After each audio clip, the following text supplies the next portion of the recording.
Triple six Mafia, Mafia, smoked out, loped out, loped out, loped out, triple. Bro, you eventually meet Juicy J of 666 Mafia. I ain't talking about 3-6 Mafia. That's bro. right. If you know, you know. You meet Juicy J of 666 Mafia. How did an Atlanta artist end up meeting one of the best producers that ever come out of Memphis, dog? How? When you met DJ Paul, did y'all hit it off the first time y'all met? What was the initial? We hit it off big, like.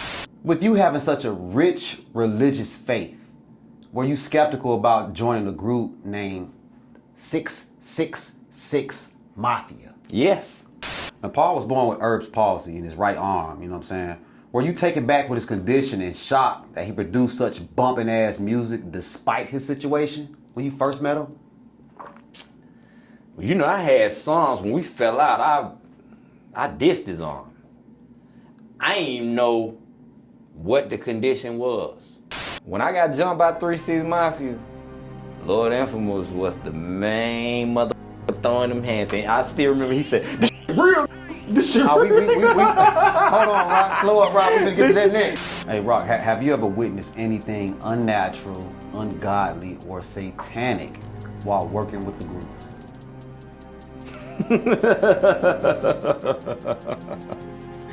Yeah.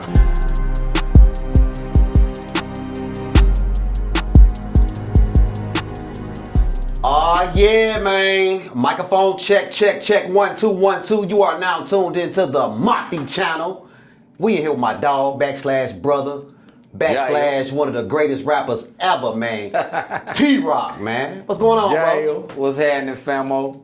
Man, thanks for finally sliding in, man. Pause on the Mafi channel, man. Come to see your boy, man. I really appreciate you, bro. Man, it's all love. Thanks for having me, man. Thanks for the homage, man. It means more than you know. I can humbly say. I'm pretty sure, man, your fans probably going crazy right now, man. And we got to go ahead and give them one, man. You know it. Let's give them a classic, man.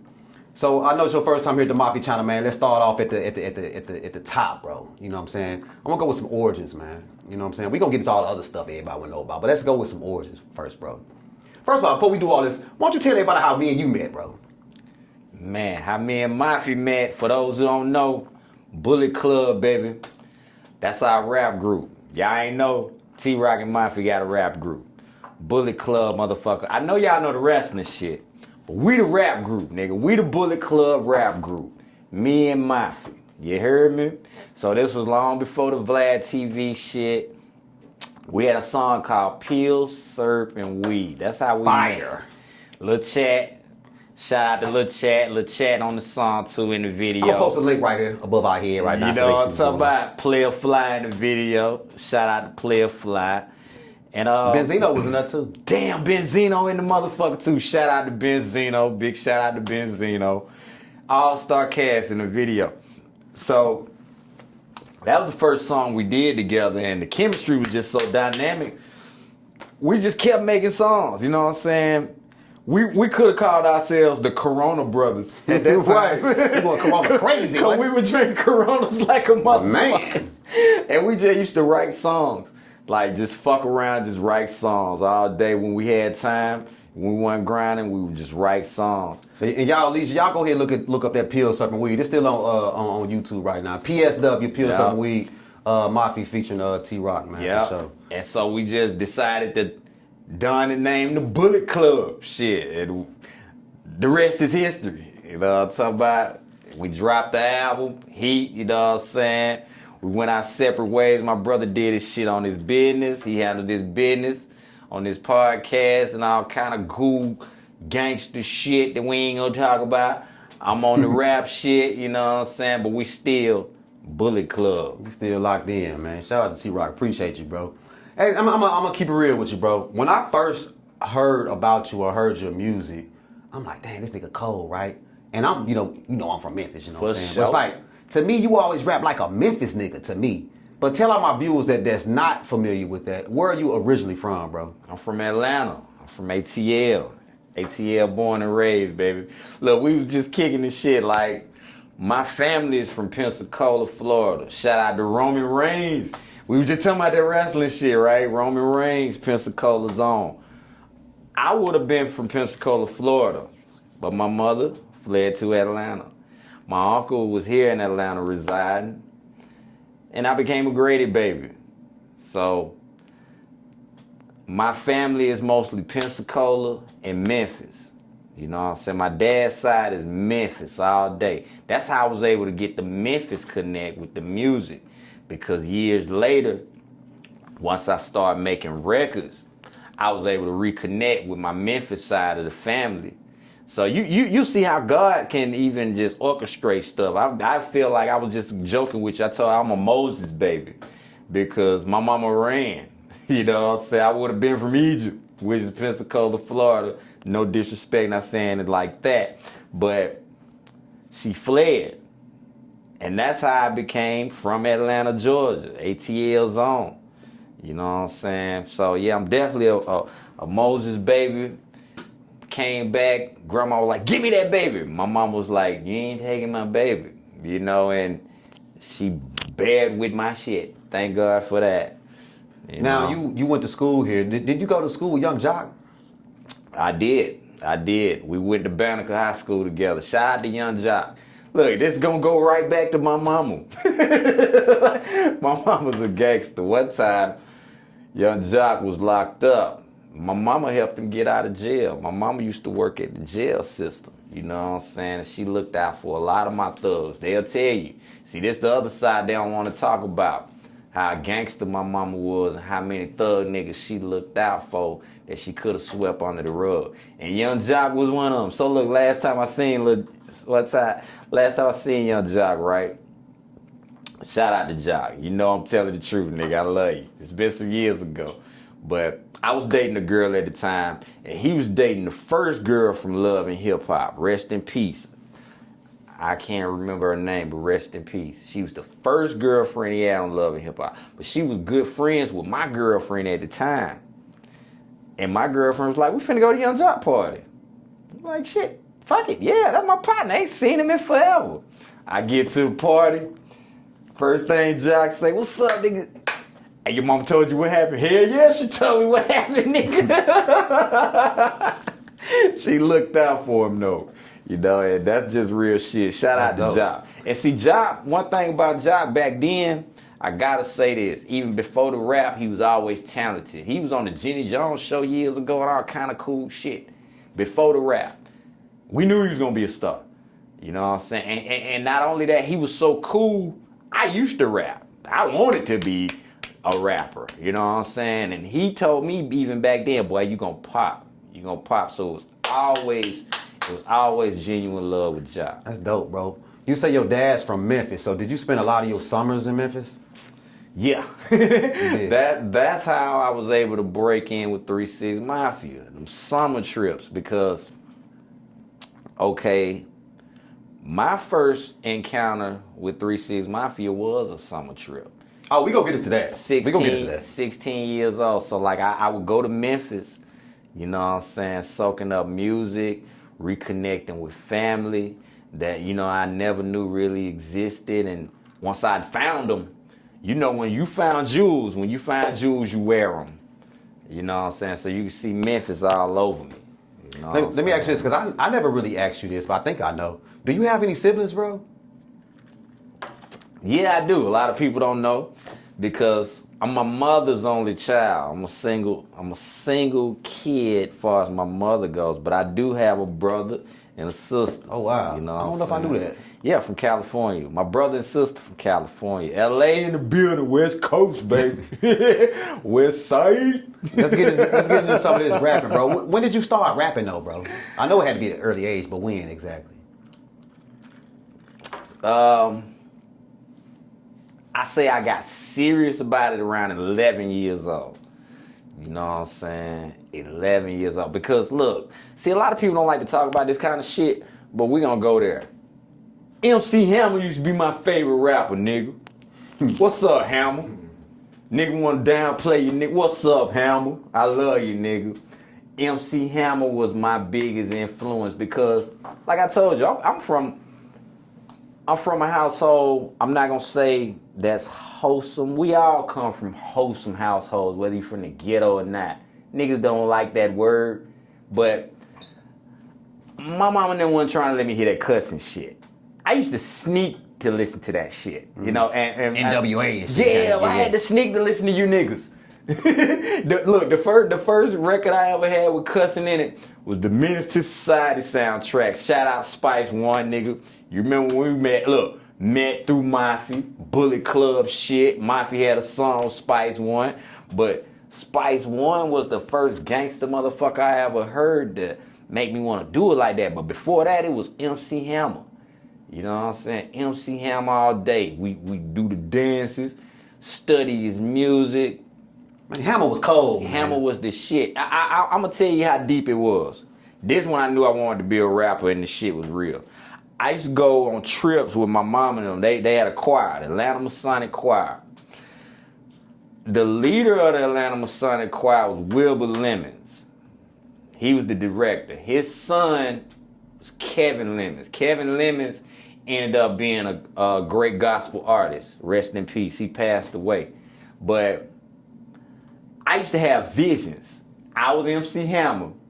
Kevin Lemons was the too big MC. And all the other kids were all the dancers. This used to be my vision. So every time I would listen to a Hammer record, I could see myself doing this rap shit. Kevin became one of the, like a big gospel artist before he passed. Real life really happened. I became a rapper. You know what I'm saying? So like, thoughts do become things. Definitely, all the time. You know what I'm saying? Thoughts become things. Let me ask you this, bro. When did you know you were really good, though? Because everybody was rapping back then. The hip, Right. the hobbit, the hibbity. When did you know, like, hold on, I kind of got something here. Right or wrong? No, that's real shit. Everybody was doing that shit. What you said. Shout out to the hip hop. That's real shit, though. Like, oh, the cool. I remember it like yesterday. 6th grade, right? Again, you know, you're in an era where you're trying to find yourself. The MC Hammer shit is kind of like coming off because there's so many different rappers and MCs that's coming through right now. And everybody can't dance. See, that's one edge Hammer had on your ass. Hammer still could dance. Fuck wrong with you? Still could dance. And what you would do, since you couldn't do it, you would downplay it. Ooh, dancing corny motherfucker, because you can't do it. But it came a time where we studied MCs and the beats. You couldn't dance to the motherfuckers no more. You had to listen. The tempos changed and everything. So when 6th grade hit, I was trying to find myself, you know what I'm saying, as a person. So one day, it was this brother named James Joyner. What up, James? You hearing this shit? So I was just fucking around, you know what I'm saying, writing shit. And I rapped for James some shit I had in my folder. I'm writing raps when I need to be doing my work. You know what I'm talking about? And I rapped the shit and James was like, this shit actually sound good, nigga. Hey, y'all, hey, that nigga Ant can rap. You know my name? Anthony. For those who don't know, I'm Tony Montana. But that nigga was like, hey, say that shit again for everybody. I was like, oh shit, now I'm scared. You know what I'm saying? Kind of shit. So I went ahead and bust that shit.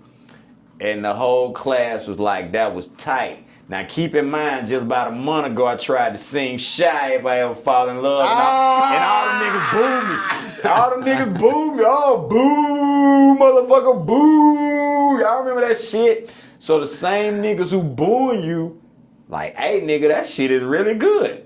That's when you knew you had something. Right. Like, cause they ain't lying. The same motherfuckers who booed you is telling you, oh, that's it right there. From that day forth, I kept rapping. Okay, so you kept rapping. You know you cold now. You got the acknowledgement of the hater, so to speak. So let me ask you this, bro. Yeah. What inspired you to start tongue twisting though? Because now that's beyond having skills. That's just showing out now. That's like I say before we got started. That's right. Verbal gymnastics. Right. What inspired you to start tongue twisting and flipping it like that, bro? A good question. I love the answer too. I'm gonna tell you the truth. I told you, like, okay, in the early days, going back to Hammer, nigga was dancing. Then the beats got to where you couldn't dance to them motherfuckers. You had to bust. You had to spit. And as time trickled down, now you're studying MCs. in order to be the best, if you're gonna be the best dancer, you gotta study the best dancers. Yep. In order to be the best MC, you gotta study the best MCs. You know what I'm saying? So it came time, I study MCs, even to this day. Any rapper that tells you, I'm just this goddamn good, I don't listen to anybody, he a goddamn lie. He lying. You know what I'm saying? So I study MCs. And it came an era. You had Bone Thugs and Harmony killing, you had Twister killing it. You had Mystical killing it. Spice One had some tongue twisting this shit too. Spice One kill. Look, I'm glad you brought that up because we were just talking about Spice. Shit. And Spice don't really get his proper etiquette for that. I'm glad you brought that up. I just talked to him yesterday. Actually. One of the seven, one of the seven, one of the seven, one of the seven, one of the seven, blow, nigga, like straight up, nigga. And look, I'm playing, but I'm serious. Spice won the shit. But anyway, the game changed. So I knew I had to study. You know what I'm saying? So what I studied MCs, and not only did I study, I prayed before I wrote every rap. You know what I'm saying? So in the midst of my studying, I put prayer on it. I put prayer time on it. You know what I'm saying? So as you studying and you praying, iron sharp as iron. So they are the iron, they sharpening me. They sharpening me. But I was able to carve that shit into my own style, God willing. You know what I'm saying? Not get too in depth with one man. And see, I think that's where the prayer came in. When you praying, you can't get caught up in what one nigga doing because he ain't your God. You know what I'm saying? No matter what you studying about him. But that's how I was able to own the craft for the tongue twisting shit. And look, I'm glad you said that because when I first got into the shit with DJ Paul and them, when I first rapped, I kicked some shit like some slow rapping shit. A lot of people don't know this story. I just say I rapped with DJ Paul and he was like, put him in the booth. That ain't how the shit happened. I kicked some slow rapping shit first, right? And after that, he was like, all right, that's cool. T-Lo was like, hey, nigga, kick that shit you kicked earlier. which was some heavy tongue twisting shit. When I kicked that, he said, fuck that, nigga, you finna record this tonight. Now look, before we get into that, because we gonna get into them for sure. I want to ask you this before we go there, bro. Were you always a solo artist, or were you in a group starting out before you came and met them? Did you have a group before being in the group? Before being with 3 6 Mafia? Yeah. I want to say, well, yeah. If you consider your clique a rap group. Back then, you know, every great solo artist had his clique. You know what I'm saying? So I always had Area 51. Before Area 51, we was the Dirty Dozen Dynasty. Damn. Eminem. Thank you. Royce 5'9", I love you, bro. Shout out to Royce. Shout out to Royce, man. I never forget that shout out you gave me years ago, bro. Thank you. But they were D12. And when we saw D12, we had to change our name to Area 51. Wow. So we were, no disrespect to D12, we were, in our eyes, the original Dirty Dozen. But we called ourselves the Dirty Dozen Dynasty. So we was the DDD. You know what I'm saying? But when them niggas came with D12, we already knew. And we respected them niggas. You know what I'm saying? Like, we actually liked they shit. Like, they was cold. They was fire. Like, these niggas snap. So look, this was our shit. We the Dirty Dozen, but them niggas fire as fuck.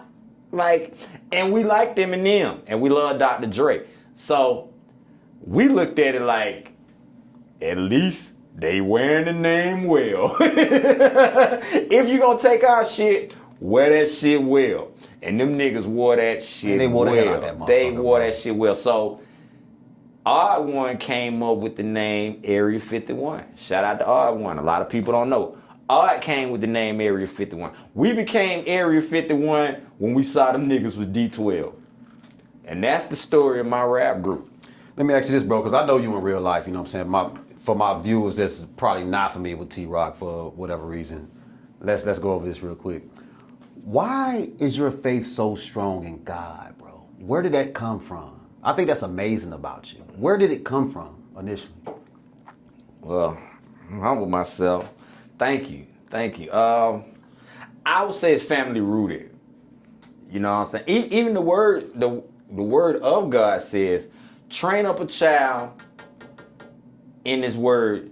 You know what I'm saying? If you train up a child, now I'm not saying it verbatim, but he'll never depart from it.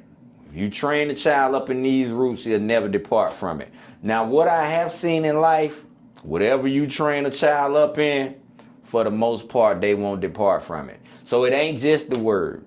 But I was trained up in the word, you know what I'm saying? My mama learned it from my grandmama, you know what I'm saying? The faith in God has been strong throughout generations. And even on my daddy's side, from the Memphis side, his mama, you know what I'm saying? The faith was always strong on his mama's side too. So I think we all go through things in life. See, going back to what I said, train up a child. You trained up in one thing, but it's going to be one day where you test it. You know what I'm saying? Where whatever you trained up in, you're going to have to fight. So I found myself in these wars to where I had to pray. You know what I'm saying? I had to see what this thing was about that my mama had been telling me for years about. And I'll say this. A lot of people, see, God is small until you need Him to be big. You know what I'm saying? He's small until you need Him to be big. I've had my my doubts and my problems with God. You know what I'm saying? So as you say, my faith, I just want to say I commend you. And I thank God for this. But I have to say this. I've had my difficulties in the struggle. God, are you there? God, are you really real? You know what I'm saying? And a lot of times I had to understand that's when He would be the strongest and that's when He would be the realest. The Bible even said that. See, we go into our strengths as men, you know, especially as men. Let's talk about men personally, no disrespect to women, because y'all ain't seeing God either, but your faith is there, but you expect to see God oftentimes through the man that you serve or through the man you date. So oftentimes our faith is tested and we have to ask God to show up. It's a time where we have to ask God to show up. And it's often those times where we feel we should do it. You know what I'm saying? The mighty man of God. But the word says when you are weak, He's the strongest. And it's just been so many times in my life that He showed that He was the strongest. You see me. Don't flex on like that, Rob. You know, I ain't the strongest. I'm the little skinny one. But when I'm weak, He is strong. Let me ask you this, bro. Now, you being a fire artist as you are, man, how do you balance praising God and not running off your core fans? Because, you know, sometimes you start talking about God and Jesus. Some people that don't have Him in their life, they run away. They don't want to hear it. How do you balance that? It's been a struggle. I can't even say I balance it. I'll say this. I think I run some of them off. Like what you said, I think I run some of them off because Jesus ran some of them off. You know, it come with the territory. I would like to say, once I came to God, everybody came together and it worked perfectly. I would love to give you that narrative, but that's not the narrative of Christ either. You know, so some of them I do run off. You know, but I have had many preachers throughout the years, many preachers, many women of God, many men of God, this period say, you are supposed to be a gospel rapper. The reason I don't gospel rap, I feel like that quote is kind of out of context. I feel like a rapper is a rapper, a singer is a singer. But the reason I'm not a gospel rapper full time is because I want to be an honest person. And that's no disrespect to any Christian artist. But what I've seen what you do to Christian artists, what you do to gospel artists, you watch their lives 24/7. I kick this gangster shit for you, you ain't watching me like that. I could do the DMX on you. You see what I'm saying? And I'm not saying that on no actor thing. Because people have told you DMX will pray and he have people out there crying. But get the thugging on you real quick. Real quick. And that's how I am. And I'm not going to play about it. I agree with that. You know what I'm saying? I agree with that statement. And see, it comes a time in life where you realize you have to be a warrior sometime for God. You know what I'm saying? But you have to pick your battles carefully and fight the right fights. You see what I'm saying? So what I try to do, again, I pray before I write every rap. So I mean, the most gangster rap or the most raunchy rap about a woman, you may say I'm evil for it, but I prayed before I wrote it. But I prayed before I wrote that gospel rap too. You know what I'm saying? So I just try to keep God in the midst of everything. And the word talks about this, keeping God in the midst of all things. And all things that you have that are blessed and that are good come from him. So I try to live my life on that level. I can't live my life or rap on a level to where you watching me and expecting me to be perfect. Shout out to D1. I feel like D1 faces that every day. Every day, somebody looking for D1 to fall on his ass and be imperfect. D1, you know I ain't lying. They looking for brothers like you and me to fall on our ass. But he's found his temperament, you know what I'm saying, and his strength in God to where he could roll and take those punches. I ain't built like that.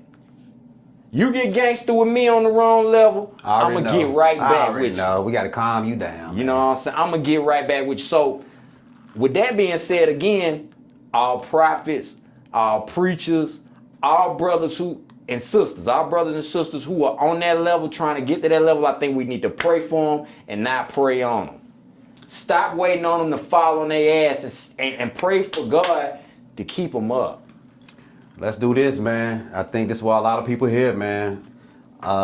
We gotta go here, man. 666 Mafia, Mafia, smoked out, loped out, loped out, loped out. Triple. Bro, you eventually meet Juicy J of 666 Mafia. I ain't talking about 36 Mafia. That's bro. right. If you know, you know. You meet Juicy you know. J of 666 Mafia. How did an Atlanta artist end up meeting one of the best producers that ever come out of Memphis, dog? How? This was God too. And look, Juicy J don't talk about this a lot, but you know Juicy J's daddy is a pastor. Project Pat is a minister. They're brothers for people that And don't they know are that. brothers for those who don't know. Yeah, I met their daddy years ago. He's a pastor. But MC Mac and K-Rock, they were instrumental in this. Rest in peace, K-Rock. Rest in peace, K-Rock. For those who don't know, me and K-Rock was a rap group, the Rockefellers. We had, and look, a lot of people ask about the Rockefellers album. Before I say what I'm gonna say about Juicy J, I want to say this. Me and K-Rock had albums, songs that we never got a chance to record because by the time we were ready to record, they broke our group up over contractual stuff. So I'm not here to, it's Juicy for the... No, these are things that just really happened. So, a lot of Rockefellers album, K-Rock did on his album, I did on my album. Mm-hmm. But with Juicy J, how it happened, 16 years old, I'm making demo tapes. I had a song called Prosperity Over Poverty. MC Mac was doing underground tapes at the time. And he was already signed. For those who don't know who MC Mac is, the Kazi, you can check the Killer Clan Kazi. That was MC Mac, Project Pat, and Scan Man. So, and before that, K-Rock was in that group. Look, when I came, K-Rock was leaving the Kazi and we became a group. So this is all juicy shit that y'all don't know about. When we talk about Juicy J, it's juicy shit. But he gave my tape to Juicy J. And he called me one day after school. He said, man, Juicy want to sign you, man. Wow. Just like that. That was his word. I said, what? Nigga, I jumped up in the air and hit the ceiling like, because I wanted this record deal so bad. I wanted it that bad. So I said, I'll be there. He said, Juicy said, come to Memphis this summer, man. He gonna sign you, man. He said Juicy was gonna sign me. So like when people ask, you know, the question, are you a DJ Paul rapper or are you a Juicy J rapper? I'm a Juicy J rapper. So you came on the Juicy J side of the fence. I came on the Juicy J side of the fence. And y'all know what Juicy J rappers do. We still here. And we still bumping. No disrespect to nobody. And Juicy J still here, still bumping. Solo. But with that being said, when I got there, MC Mac wasn't cool with them niggas. Like, what the fuck, nigga? I done came all the way to Memphis and you telling me you can't bring me to the studio? This shit was such a fucking heartbreaker. So you know what happened? What? I met K-Rock. Wait. Before you do this, no, let me get this off. Nigga, when I remember you like Rockefellers, K-Rock, T-Rock. When I first heard you, man, your voice was so fucking big, large. I'm thinking you this 6'3" nigga. Cause K-Rock you super was. dark skinned and you just your massive ass voice, bruh. I was just like, damn, bro. I was rapping with a 6 feet muscle bound motherfucker who wasn't playing. But I was like that before I got with them. We're artists. We study. We don't realize our voices are big. I don't think David Ruffin realized how big his voice was. Voice was big. His voice was big as fuck. You know what I'm saying? Dang. Praise God on that. But yeah, I was like that. You know what I'm saying? And when K-Rock, when he met me, when I rapped for him, he said, I want to rap with this motherfucker right here. and he could have easily said, this motherfucker trying to rap like me though. What the fuck? Oh, I'm K-Rock. And now my name is T-Rock. He could have threw salt on that shit every which way. But instead, he embraced and showed love. And took me to the studio and introduced me to DJ Paul.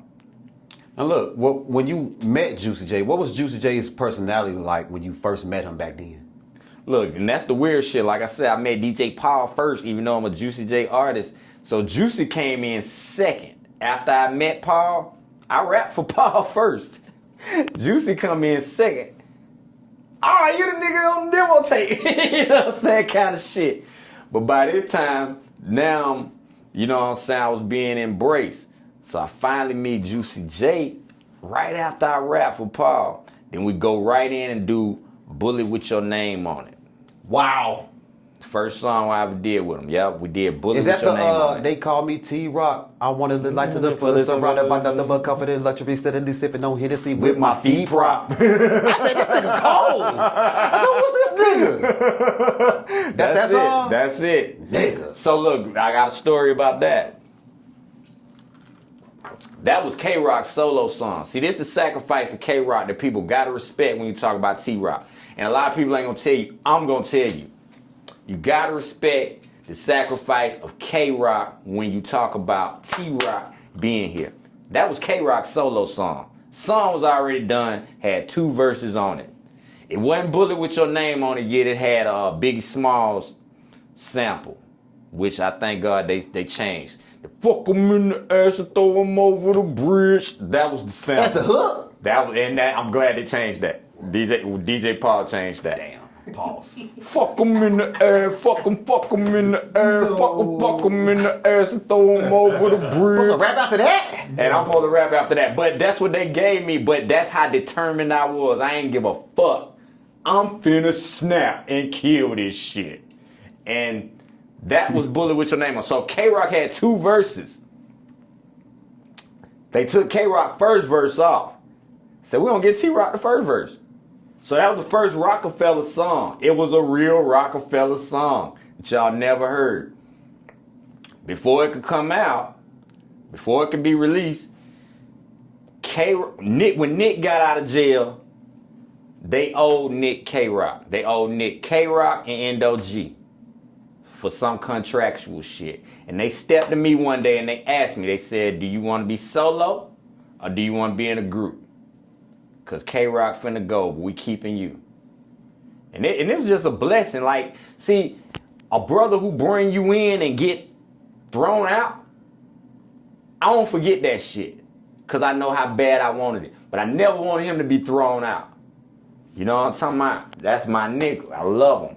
So this really happened. I said I want to be solo. Cause what they wanted to do, they wanted to put me in a group with M Child. Shout out to M Child. Shout out to M Child, that's my nigga. I love you. They wanted to put me in a group with M Child, and they had a girl from Mississippi that we never met, and they said she was light-skinned. They said she was fine and she could rap like fuck. So they wanted to call us Baby 3-6 Mafia. They don't want to talk about this, but I'm gonna tell it. I never knew this one. And I ain't want to be that. So I said I want to be solo. And, you know, that's kind of how you get the T-Rock that you got today. Let me ask you this, bro. Is it true that Juicy J tried to change your whole look and style when he first met you? Was it when he first met you? Or what's the story, backstory behind that? Yeah. But not when he first met me. Not when he Change first it to what? Probably what you hear today. And look, I'll say this. In the early days, I thought the niggas were trying to sabotage me. Like, these niggas trying to make me whack as fuck. Because I'm so hell-bent on being lyrical. New York niggas say we can't rap. West Coast niggas is killing the boom bap. I came to bring something to the camp that y'all don't have. But that's not what they wanted. They wanted me to give what they already had. But why not follow in suit though, bro? These are the professionals. They clearly know what they doing. Why not be, to me, I guess that's insubordinate, right? It is today, and I ain't realized what the fuck that was. See, I ain't realized how renegade I was even back then. You know, I thought it was being true to your style. Because see, back then, you got to realize, everybody had their own sound. So a 3-6 Mafia sound is just the sound. You don't look at it like... But it's a hard-ass sound, it's the best of the best now, and it's duplicated worldwide. But back then, it wasn't like that. There were many sounds. There were many sounds. There were many styles. But go ahead, get your story off, bro. Well, listen. Think about it. There were many styles. There were many sounds because it was so many coasts. And like how streaming is now, it wasn't like that. So whatever coast you were on, you listening to more of that sound, especially you listening on in between the radio and what the underground is playing. So the South, 3-6 Mafia is so instrumental in the South sound being shifted worldwide. See, they knew that shit was finna happen. They had faith in their sound. And I gotta say this before I go there. I had confidence in my sound, but they had confidence in theirs too. So now you have a contrast of who believes what's best for the people when it comes to their ears. I believe what I bring to the table is best for their ears because you don't have this. You believe if I shift into what you do, I'll be the best of the best. And I'm not here to say they were wrong, but nobody ever sat down and broke that shit down to me. So I'm just going on autopilot, just writing. They want you to rap like what? Project Pat? Yes. Yes. It got to a level when Project Pat went platinum. One day we were on tour. I'll never forget this shit. Niggas gonna try to act like this shit ain't happened. But they know this shit did. I love y'all. But y'all know this shit happened. DJ Paul stepped up one day on tour and said, tongue twisting played out. Ain't nobody doing it no more on this label. And Project Pat was like, yeah, all right, well, he said tongue twisting played out, man. But what as Project, he was saying it just like that. Project, you was offended like a motherfucker. Hell yeah, I was very offended. And not only was I offended, I was offended for the other artists too. So what the fuck are we all gonna do? Cause we bumping around this motherfucker. And if y'all make the hooks, let us bump. This what makes the sound what it is. But when they did that, they went more commercial, they went more mainstream. You start seeing songs like Chicken Heads. You start seeing songs like Tongue Ring and, you know what I'm saying? So looking back, as a hardcore artist who want to rap from the heart, you can't see what the fuck they doing because they thinking we gonna make hits. You understand? So I can, as a CEO, I could see it now. But as an artist, as an urban artist who was true to his style, who felt like what he was bringing to the table would be authentic, I couldn't neglect my style because I believed in it the way they believed in theirs. You see what I'm saying? So y'all bumped heads on that. We bumped heads on that and see what I'm going to tell you what they had that I ain't have. The money behind the style. So no disrespect to the Memphis style. I came from the Memphis style. If it wasn't for the Memphis style, it wouldn't be no T-Rock. So no disrespect to that, but I believed in my shit the way y'all believe in y'all. And I'm going to say this, I believe this. If more niggas stand on what they believe in while people telling them no, a lot of motherfuckers will be further. So stand on what you believe in when people tell you no. Pray on it, stand on it. Now, if God tell you don't stand on it. But if I felt at that time that my style needed to be heard and it was good for the world. So check this out, man. I know one of your biggest, I mean, you got a lot of big songs over there, but one of your biggest songs that you're mostly known for over there is Slang and Serve. Can you break down the whole process of Slang and Serve and how big was that for you, bro? That's the style changer. You remember the hook? You remember the hook right now? Come smoke some herb with me. Come slang and serve with me. Come flip a bird with me. Step on the curb with me. Whoa. How big was that for you at the time, bro?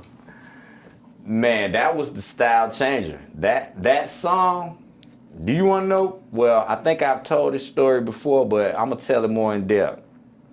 We talking about style changes. So I went home and I started listening to more Project Pat. Juicy J used to always say, T-Rock, you need to listen to the radio. Thank you for telling me that. I should have did it. Because I was listening to a whole bunch of urban, hardcore gangster shit. That's part of why I'm so raw now. That's why I can kick it with the street niggas. You got that. You see what I'm saying? So that shit he was telling me, like, nigga, I don't like them motherfuckers on the radio. But he didn't either, but he knew what we needed to get to the next level. He never broke that down. I see it now. But when you talk about the styles, I went home and I said, you know what? I'm a study Project Pat.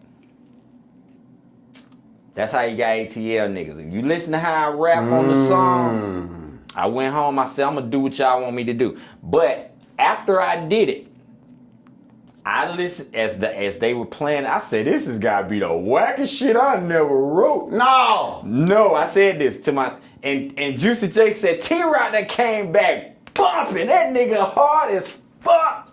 See, if only I stuck with it. You see what I'm saying? See, if only I stuck with it. I ain't believing it. And yeah, that was his words. Cause I said, I got something for you. And I was like, nigga, I'm finna kick your brother flow. You killed like, that shit. And that motherfucker said, T-Rock that came back bumping like a motherfucker. And I'm sitting thinking, I jumped in a Lexus that night. I still had my Lexus. I had the Hypnotized Mind Chain. I said, did the wackest shit I done ever wrote, and drove off. I came back the next day, they was mixing that shit, talking about how great it was. So they knew it was bumping. They knew it was bumping. So I question myself sometimes. As lyrical as I am, what if I did that shit to y'all? Cause y'all would have loved it. Probably more. You know, I don't know. But y'all would have loved it. But I had to stand on what I believed in my heart at the time. But I had to learn what my elders was telling me was not to destroy me, but to build me up. So for that, Juicy J and DJ Paul, thank you, nigga. In retrospect, would you say you was kind of hard-headed, bro? I know you was on some rebel shit. Yeah, but you know, I'm from the South, man. Yeah, that's to me, that's labeled as hard-headed. Yeah, you know I was hard-headed and I still am. Unfortunately. I'm trying to break out that shit. You know what I'm saying? I'm trying to get better. Yeah, I was hard-headed as fuck. But at the time, You could look. I was so hard headed. You couldn't tell me I would have said no. I ain't hard headed. I was so hard headed. You couldn't tell me I was. You know, you couldn't tell me I was. Like, what the fuck? Well, look, let's go to this, bro. To me, my favorite producer in the whole wide world. You know me in real life. You know what I'm about to say. My favorite producer in the whole wide world has always been DJ Paul since probably 1992. You know what I'm saying? In Memphis, because of the way he makes his beats, how mystical it sounds, the kick drum, the hi hats, the snares. Cold as fuck. He's just cold. He'll take a motherfucking the end of a movie, sample it, slow it down. He's just a fucking genius to me. You better know he is. Me personally. And he's a friend. You know what I'm saying? To me personally, right? Look, nigga, you ain't gotta like me, but you a genius to me too, nigga. Man, look here, let me ask you. So I know you was talking about it earlier, man, but when you met DJ Paul, did y'all hit it off the first time y'all met? What was the initial meeting Nigga, like? we hit it off big, like this, nigga. Let me tell you crazy. Look, let me tell you some shit. Hold on. Let me tell you some shit. They real life. They real shit. He probably remember it. He probably don't. But he probably so embarrassed he want to forget the shit. So one night we went to the strip club. I used to stay at his house when I would come to town. Wow. That's how tight we was. I never stayed at Juicy house, but I was a Juicy rapper. I was recruited by Juicy J. But I used to stay at DJ Paul house, nigga. No group member knew what a house was at the time. So like, you gotta understand, when they telling you this shit, you take it for granted. Like, you staying there though. You understand? So one night, we went to the strip club. But nigga, I used to wake up, I'm gonna tell you, at his house. Cause that nigga would wake up so late, right? I would wake up early in the motherfucking morning wanting to smoke weed and rap. I wanted to fucking go. I'm just really trying to prove I'm just this great MC. Nigga, I just bust out in this crazy ass freestyle in the strip club. First I had him, nigga.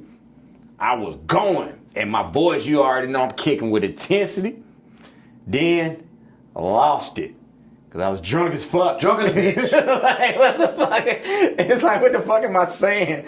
And Paul like, nigga, just chill, nigga. We leave the strip club. We get in the Lexus, coming home. I'm still freestyling, nigga. Like, fuck that, nigga. I'm gonna find my vibe tonight, nigga. I'm gonna show you I'm the fucking best of the best. Nigga, it did not connect that night, nigga. I was whack as fuck. So the nigga was like, he was like, T-Rock, just stop.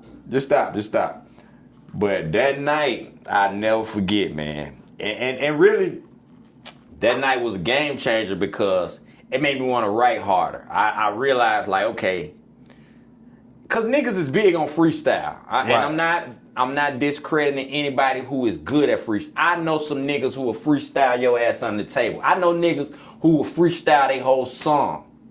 I know niggas doper than me. You understand? Like, who will kill shit. But I had to understand to own my own craft. You know what I'm saying? Why try to be Bruce Lee and you Carl Weathers? You Apollo Creed in this motherfucker. Action Jackson. A whole power. And you want this nigga power. Embrace your own. So I had to start writing more and get real serious about what the fuck I was saying. That night taught me. So let me ask you this, bro. You know, Paul was like, me and Paul's super cool, man. But I respectfully am ask this, you know what I'm saying? Now, Paul was born with Erb's palsy in his right arm, you know what I'm saying?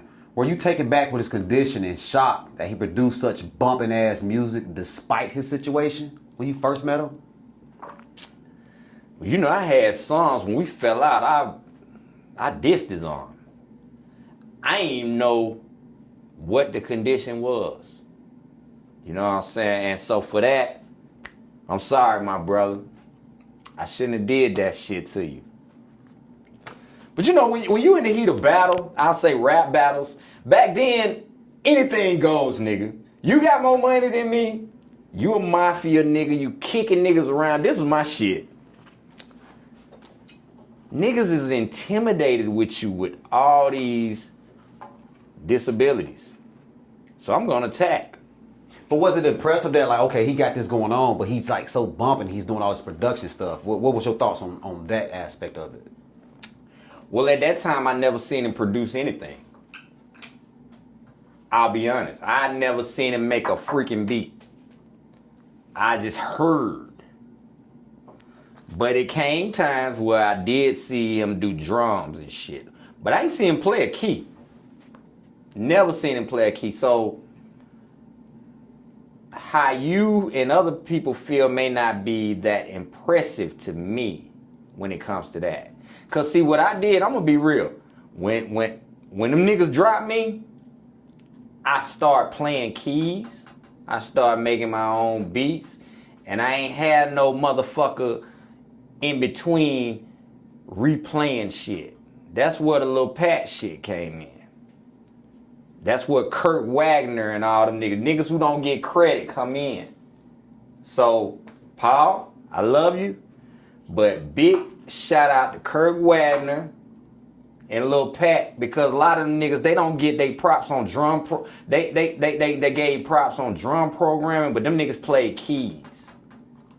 And a lot of them keys that you hear, I ain't talking drum kicks. I ain't talking drum kicks. I ain't talking bass lines and hi-hats. I'm talking about keys that make that shit musical. He was not playing that shit. Now, okay. Let me finish. Because I'm not going to discredit you and tell the real. But he's still, like you said, he's one of the best motherfucking producers there is. But as far as the keys, people had help. You know, Dr. Dre got help. So what DJ Paul doing ain't no different from what Dr. Dre doing. I ain't got to be there to understand. What DJ Paul doing ain't no different from what Quincy Jones do. You understand? So I had to learn what great producers do. See, we, as urban producers, we get in this motherfucker and we want to give it all we got by ourselves. And every great one has help.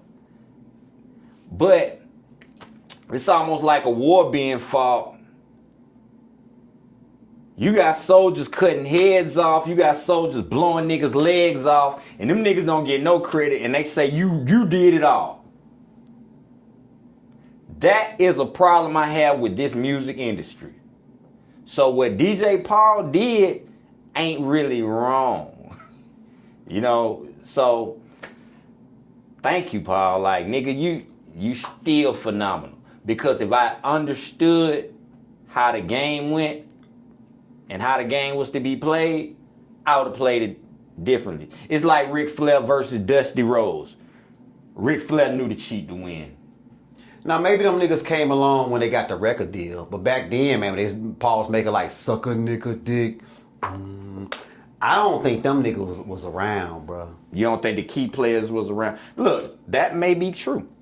That may be true. When the Memphis underground tapes was popping like crazy, in my head, I'm seeing Paul there making them motherfucking beats. Now, once you get the bag and you come around, you can get on some Dr. Dre shit and hire motherfuckers. I see that. Yeah. Go ahead, G. You can get your shit off. I'm gonna chime in. I want to chime in. Go ahead. So, like, as far as like, because we all know how the music works. So it's like with producers don't always compose. Right. So, you know. And I had to learn that. So producers, you know, they can be in the studio session and arrange things. Mm-hmm.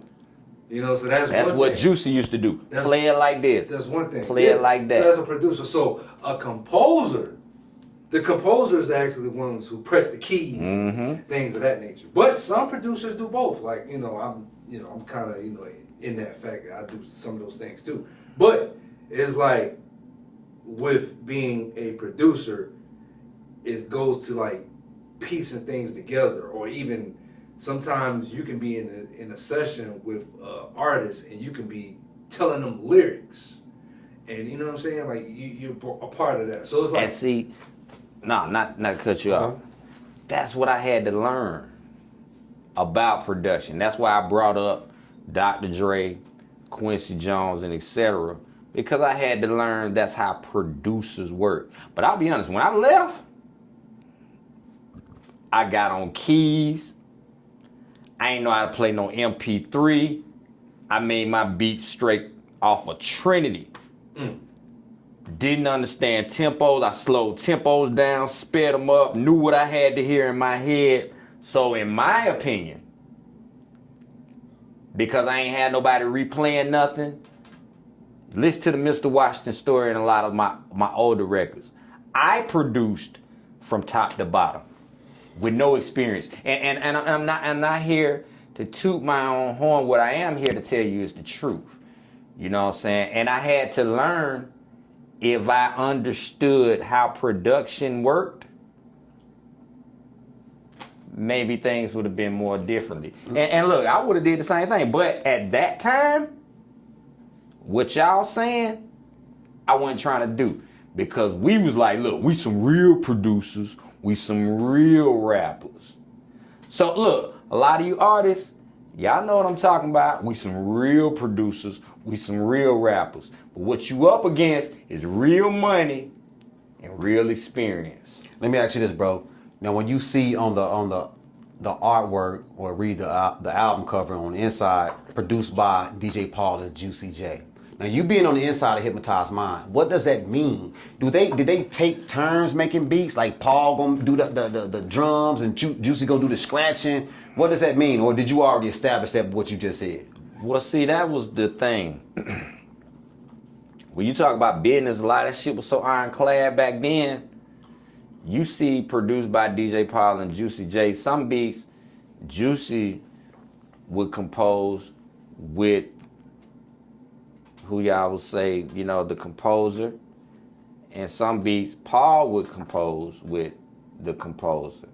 But they always say produced by DJ Paul and Juicy J. But some of them beats were only produced by Paul. Some of them beats were only produced by Juicy. And me, as a rapper who work with them niggas, I can tell the difference. You can tell a Juicy production. A nigga who listen. I think I can too. Yeah, well, I was finna say a nigga who listening can't tell the difference, but if you listen long enough, yes you can. You know what I'm saying? Yes you can. And that's how business worked. But it was so ironclad and it was so good for business. You know the old story, you know the old saying in wrestling, do what's best for business. They did what was best for business. And again, not to discredit anyone, but they did what's best for business. And some of them niggas, I ain't never put it like this. I ain't never seen them niggas produce no beat together. Okay, that's the question I was wondering. And I'm a rapper there. I'm watching production. You been in the room with them? I've been in the room watching these niggas. I've seen Paul have his turn, Juicy have his turn. I ain't never seen them niggas collaborate on no beat together. Okay, well, since you say that, you said you can tell the difference between the two, correct? Mm-hmm. Did you ever like one producer more than the other? Or did you like both of them equally? Which production did you like better, DJ Paul's or Juicy J's? I liked them equally. I'll say this. I liked them equally because, and like I told you, I was a Juicy J rapper, but shit, I stayed at DJ Paul's house. You know what I'm saying? But as a producer, I know who produced what. I like they beats equally because they better together. You know what I'm saying? Whatever they did, it was dynamic because they were better together. And I think a lot of people need to take notes of that. If you take notes from anything from 3-6 Mafia, outside of all the negativity, outside of all the drama, understand how DJ Paul and Juicy J were better together. If you take if you take anything from this, understand how they were better together. You know what I'm saying? So this ain't no rant like, oh, I hate them. I love them niggas. But I'm gonna tell you the truth. But they were better together. It wasn't Juicy was better than Paul or Paul was better than Juicy on the beats. They were better together. But I seen them niggas work separately. But when it was time to bring the group together, We both produce them. Nigga, I'm gonna tell you how real it would get. Juicy, who made that beat? Me and Paul. You a goddamn Paul, who made that beat? Me and Juicy. You goddamn, I watched you make it. Juicy, I watched you make it. It was you and Kurt. Paul ain't had shit to do with it. Paul, I watched you make it. It was you and Lil Pat. Juicy ain't had shit to do with it. But the camaraderie, when it was time to say who did what, now niggas say, you know what? I did it. Me and Paul. Me and Paul. Me and Juicy. Me and Juicy. It was always camaraderie. So you have to understand what 8 Ball and MJG say, now how can any group that's meant to be together be apart? And if you start with a strong mind, think with a strong mind. BUSIDE time. You know what I'm saying? Now, let me ask you this, man. Now, a lot of people are going to trip out about this whole next subject, man. But I ain't scared to go there, bro. Because I hate fluff interviews. You know what a fluff interview is? It's, yo, so what was it like being on When the Smoke Clears? Bullshit. I give a fuck. I'm asking you some real shit, bro. Right. For the people that actually want to know this shit. This is a little taboo, Rock. With you having such a rich religious faith, were you skeptical about joining a group named 666 Mafia? Yes. Tell me about that, bro. Yes. I was very skeptical. I caught hell. I know your mama ain't play that shit. What your mama say? I know your mama. It wasn't from my mama. Okay. But it was from family and friends. One thing about my mama, she always stood by me. I thank God for that. You know what I'm saying? I think, before I go into that, I think every man wants a mama like what he wants his wife to be like. And I ain't never been married. She always stayed down.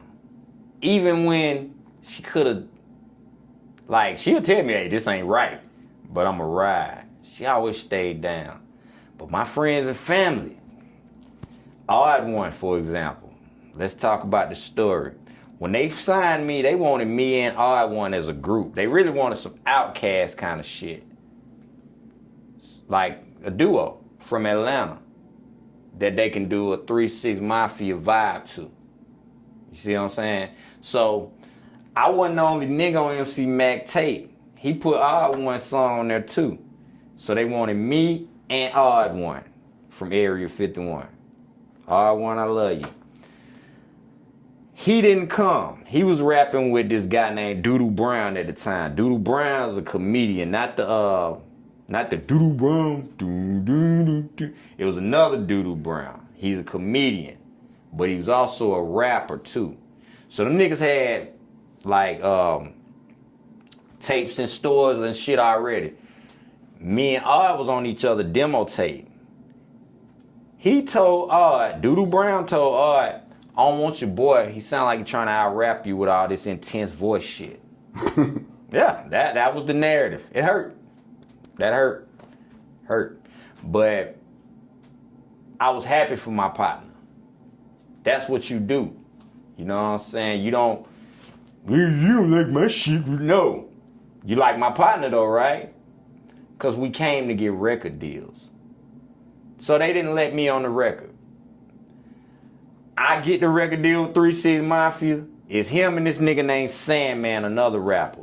They drilling my head about how non-spiritual this is. Look at the man, look at the prophet. He looked like a warlock. I said, look, I'm gonna tell you like this. I love they beats, I'm me. And when I go down there, I'm gonna do me. And that's exactly what I did, and that's what God allowed me to do. Do me. You know what I'm saying? So, yeah, I caught major havoc. And really, at that time, when you are chasing a dream, because a lot of y'all chasing this dream right now. You want fame, you want to be a rapper, you want to be an actor, whatever it is. And nothing is going to stop you. but let God guide you. You know what I'm saying? Because nothing could stop me at that time. And God knew it. But instead of stopping me or hurting me or killing me, he guided me. You know what I'm saying? He guided me. And not only did he guide me, he allowed me to flourish. And look, nobody in the group knows this story. I never told anybody this story about the warlock and, you know, the backlashes, but they were scared as hell for me. It wasn't normal, bro. It's a black rap group. That sounds like some rock and roll shit. 666 Mafia, bro. I ain't give a fuck. I felt like this is gonna sound crazy, but I felt like I fit right in. Did I? Did I fit in lyrically? You showed your ass, bro. I showed my ass. I fit in lyrically. Now let me ask you some real shit. Oh, go ahead. My bad. So it worked because when you in a storm, you do one of two things. You can fold and fight, because you're going to fight regardless. If you don't die, you're going to fight.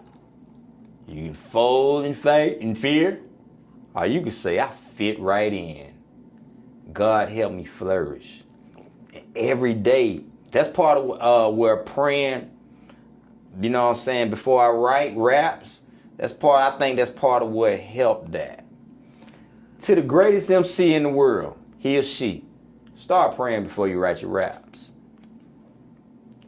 I feel I'm the greatest, but I know you are. Hey, Rock, have you ever witnessed anything unnatural, ungodly, or satanic while working with the group?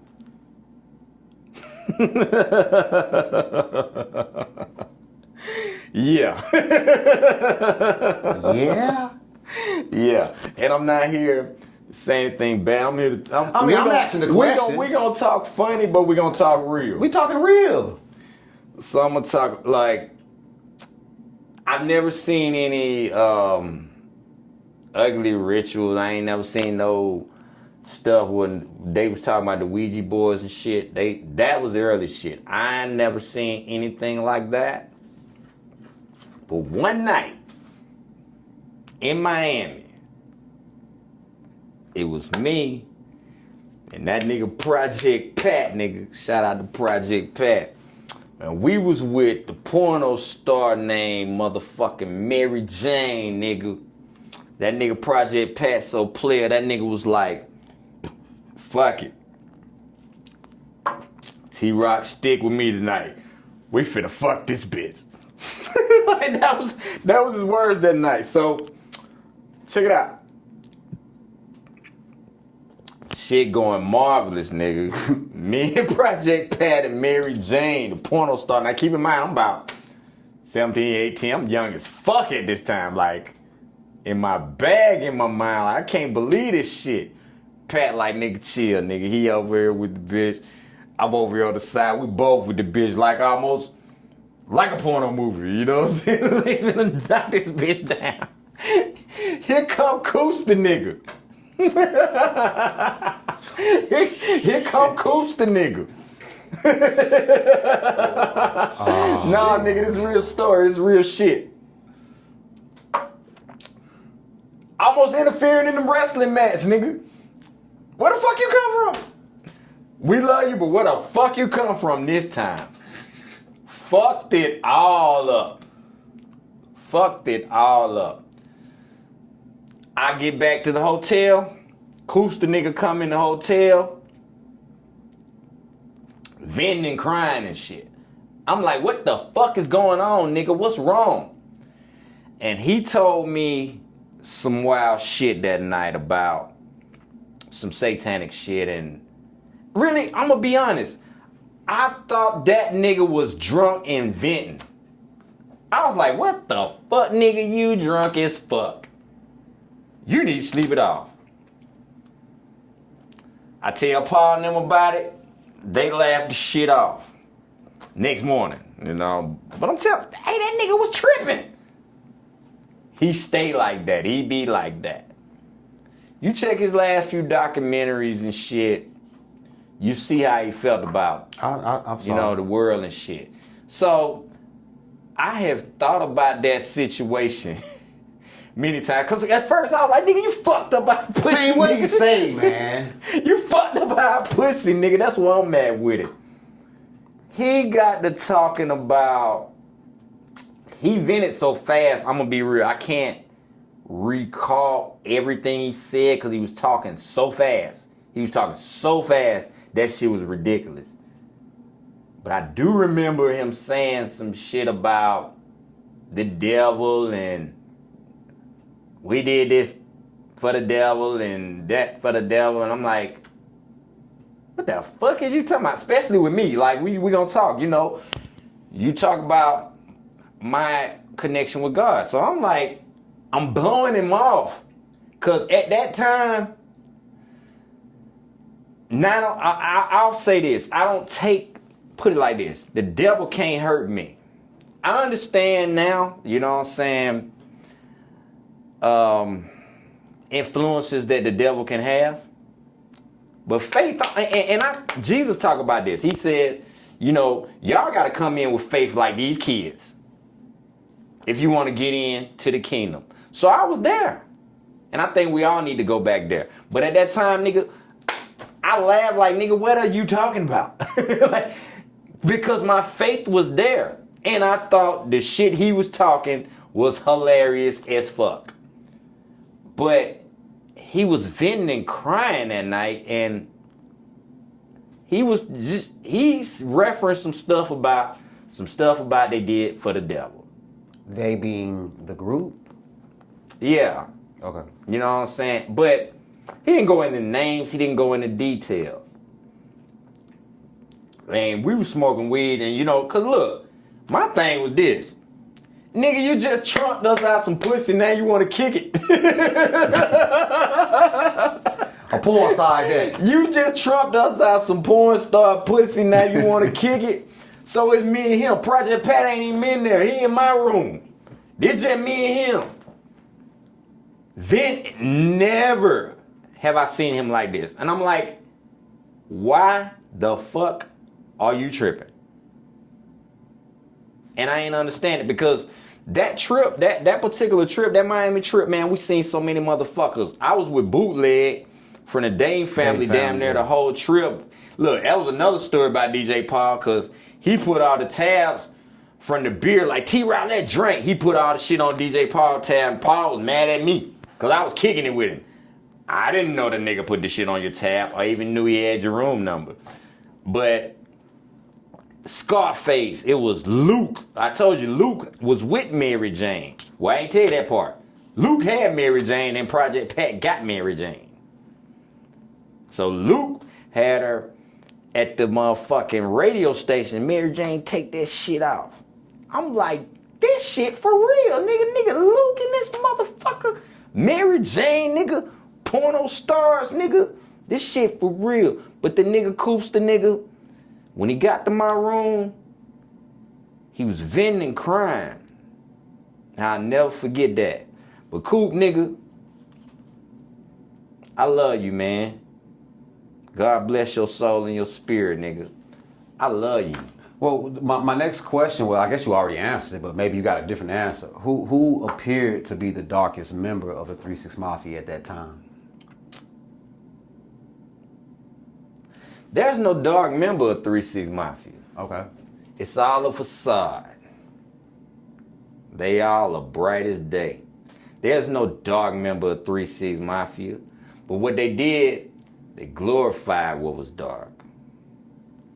But now, as God's word comes to fruition, everybody is embracing the light. Look at DJ Paul.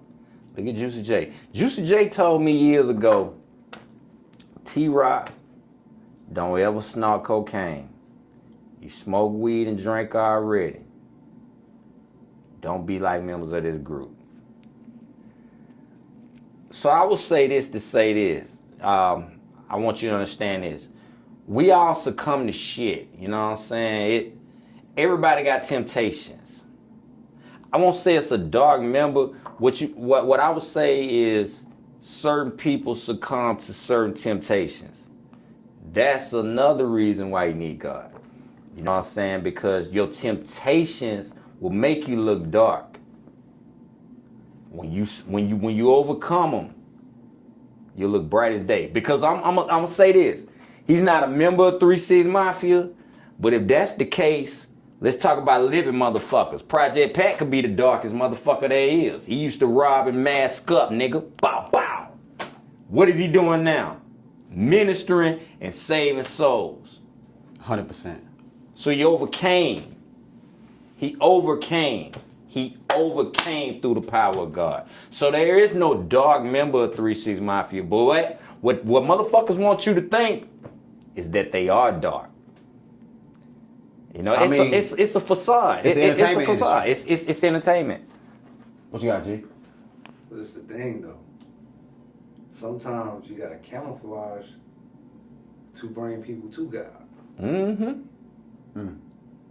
You know what I'm saying? Like, you got people, as far as like, it wasn't brought in as far as like positive, you know what I'm saying, energy, whatever. But it's like, when it comes down to God or whatever, you know, sometimes you gotta camouflage to bring people into the light.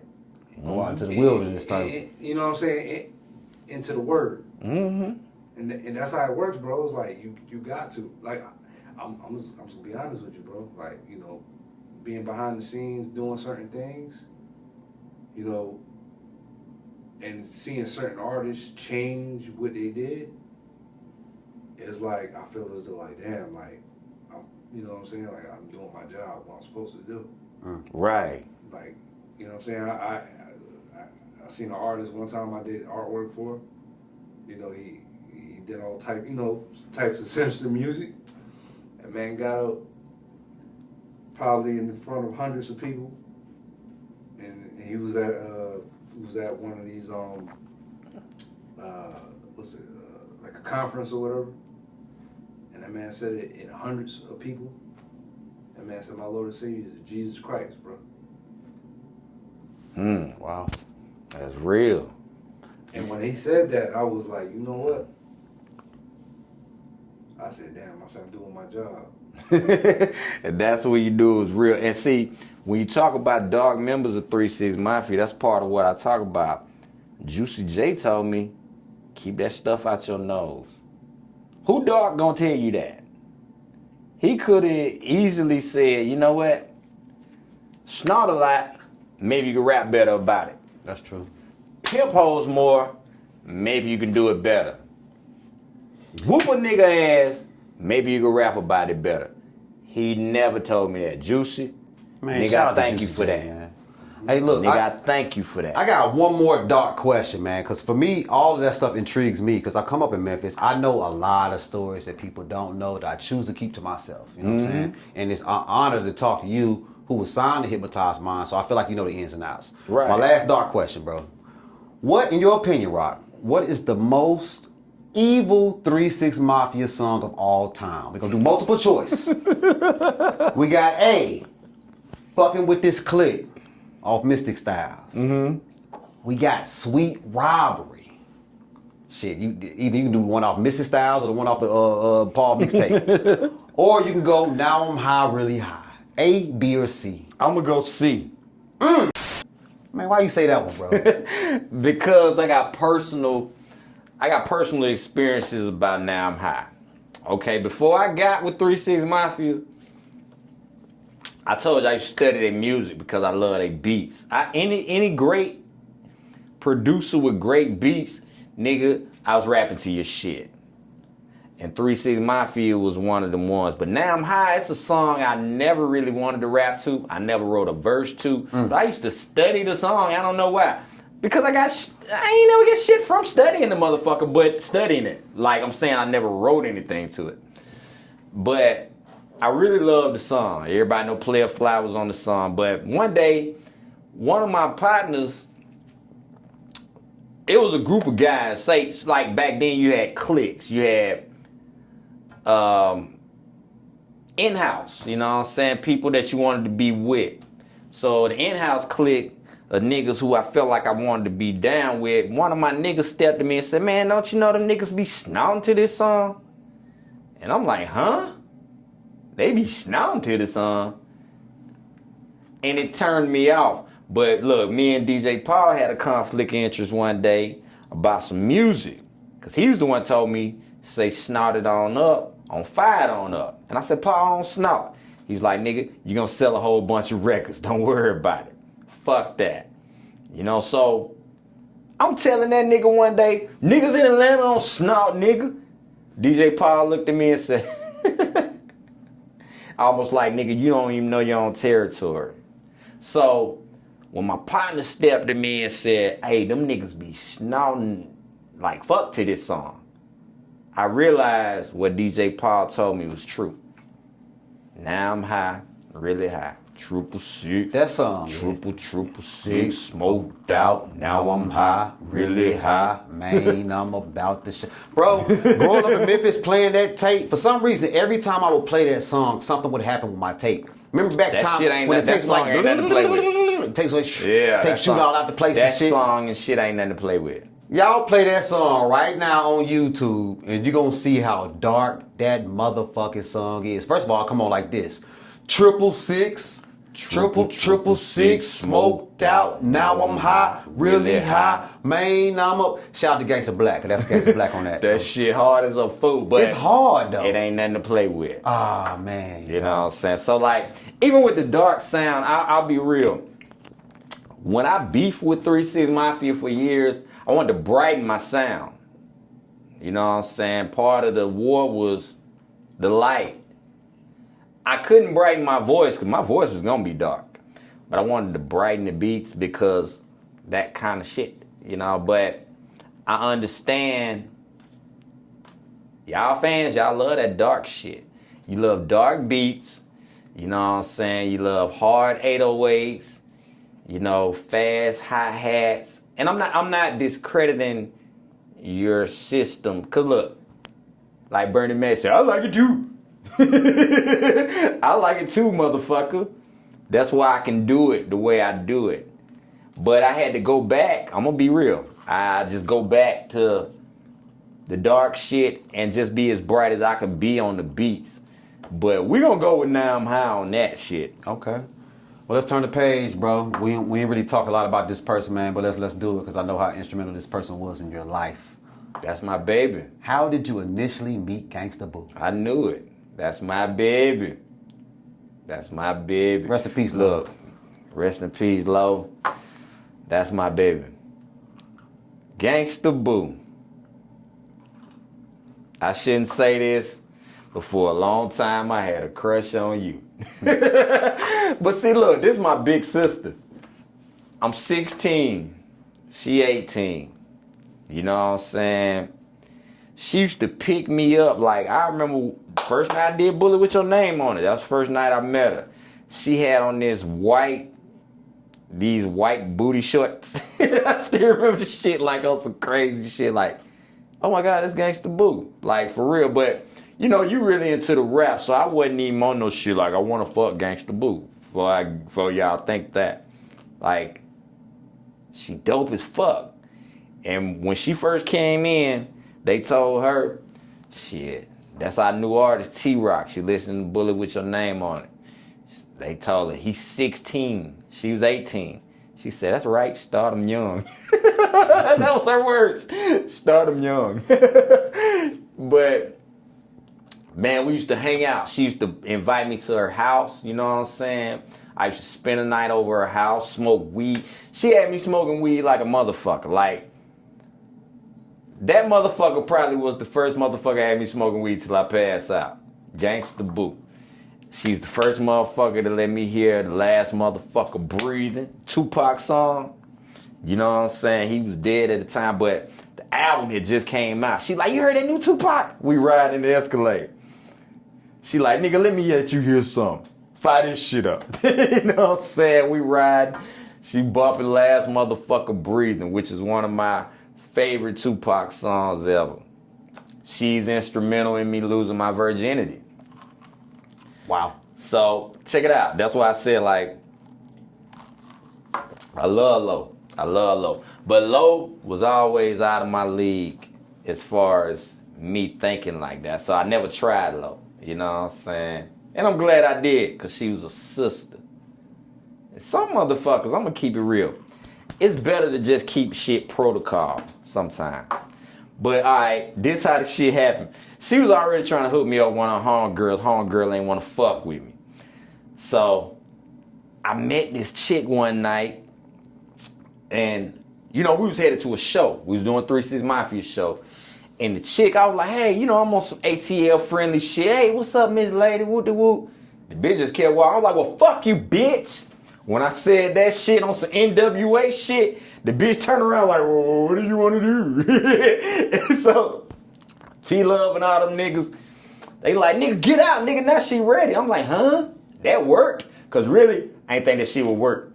So, I get out. Nigga, I literally rap Bullet with your name on it for this bitch. I like, I'm the newest member of 3-6. Ain't no private posse shit. She like, nigga, whatever. So after I rap, she like, okay, this nigga might not be bullshit. I said, I call Gangsta Boo right now. I call Gangsta Boo on the phone, right? Put Boo on the phone. I put the girl on the phone. She said, is this Gangsta Boo? Gangsta Boo say, yeah. The bitch say, that's Gangsta Boo. Gangsta Boo just automatically hang up the phone. So look, I'm in there. I done got the girl number. I'm in there like a motherfucker. I'm in there not even knowing this bitch finna break my virginity. Gangsta Boo called back. Put T-Rock on the phone. T-Rock, don't you ever put me on the phone, no motherfucking group ass bitch. What the fuck is wrong with you? That sound like a No, nigga, this shit is real life. This is what happened. So, 2 nights later, I was fucking that bitch. The bitch that she, like, the girl, not Gangsta Boo. You know what I'm saying? 2 nights later, I was fucking that bitch, nigga. My first piece of ass. And you know, she had, you gonna start taking me to some shows? All kind of shit. first piece of groupie ass, all right. First piece of ass was some groupie ass. So look, you talk about spirituality. Man, look, don't you know I fought lust for years. I said I was gonna wait to get married. Get with 3-6 Mafia. The Gangsta Boo influence. I'm smashing. And I told you, go back to Juicy J when he was saying like, well, one of your images, you be a lyrical too short. All the hoes like you. It's like them niggas written that shit out for me. And and my life has been like that because all the hoes love me. Thank you, Gangsta Boo. I love you. Let's do this, bro. On January the 1st, 2022, we lost Boo to an accidental drug overdose. Where were you when you first heard of her passing, bro? In my bed, my daughter, of all people, my daughter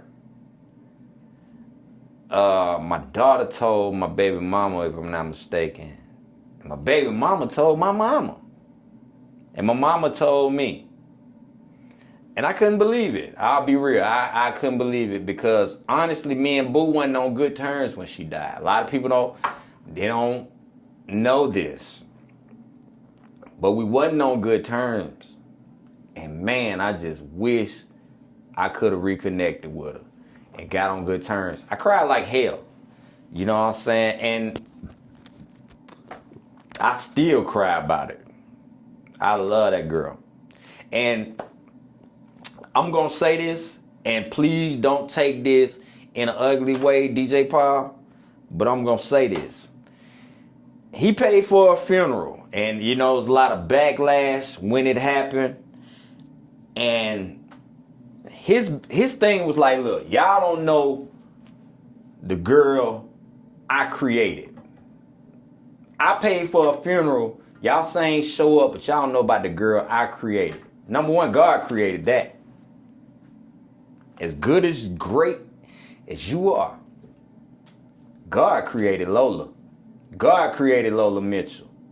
Ain't no DJ Paul, ain't no Juicy J, as great as they are. God gave that to you.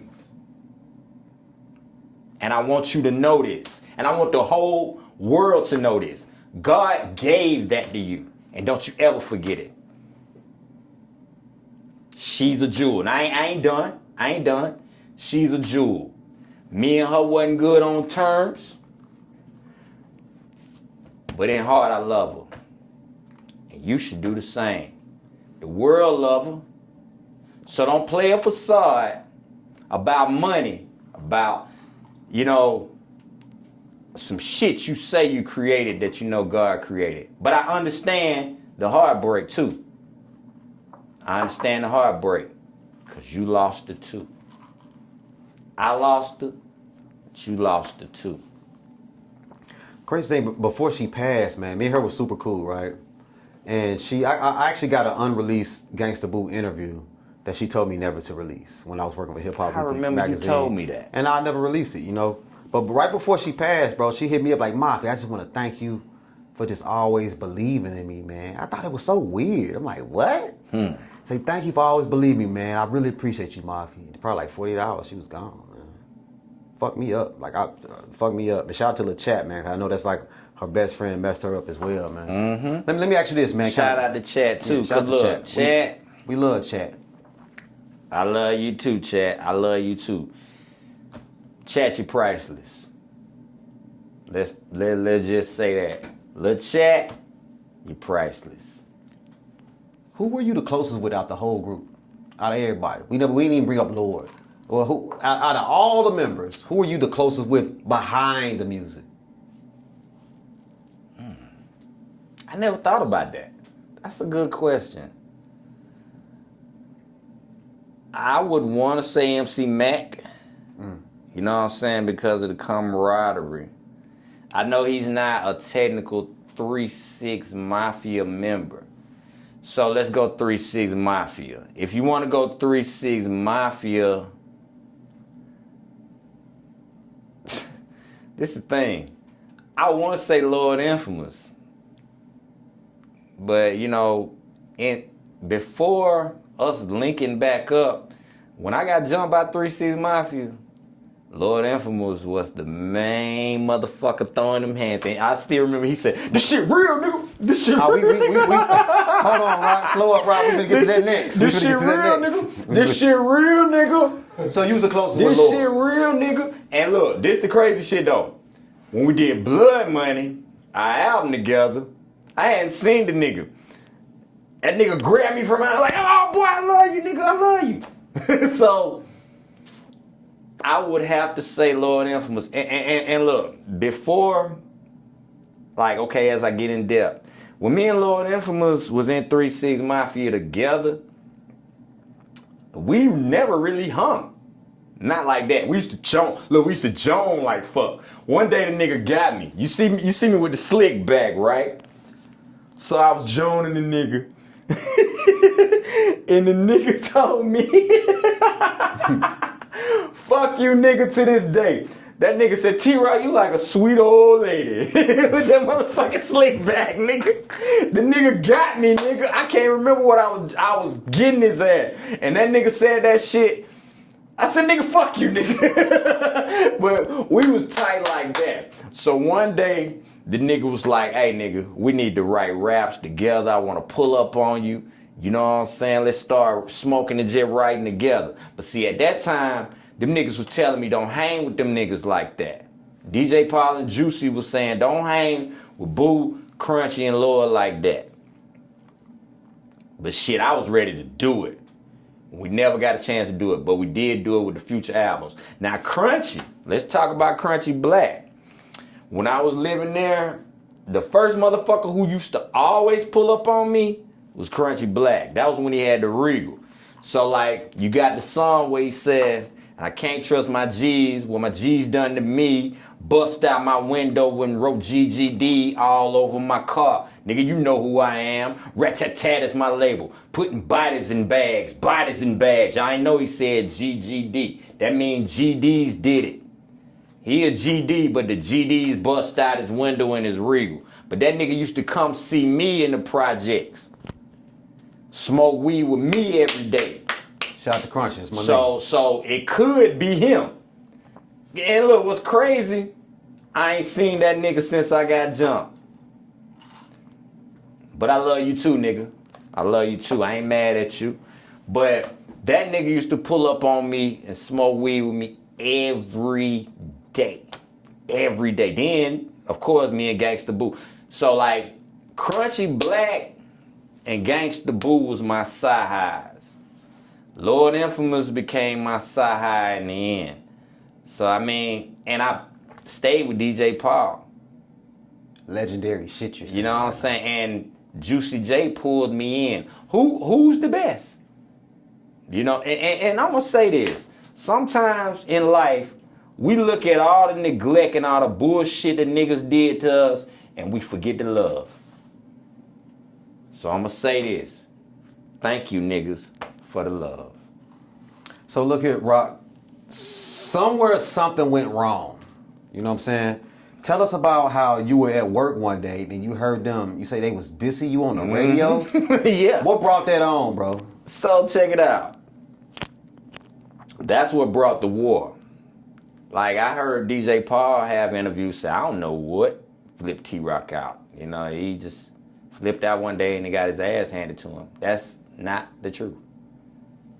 You niggas diss me on the radio with Empress Cersei. I 1079. So before I got at 36 Mafia, I got at the DJ first. I went straight to the club. A lot of people they don't know about this part. I went to Empress Cersei first. I tried to fight him. And he was like, nigga, what the fuck are you doing? Nigga, I love you. That's the reason I brought you up. I was asking them niggas, what's up with you?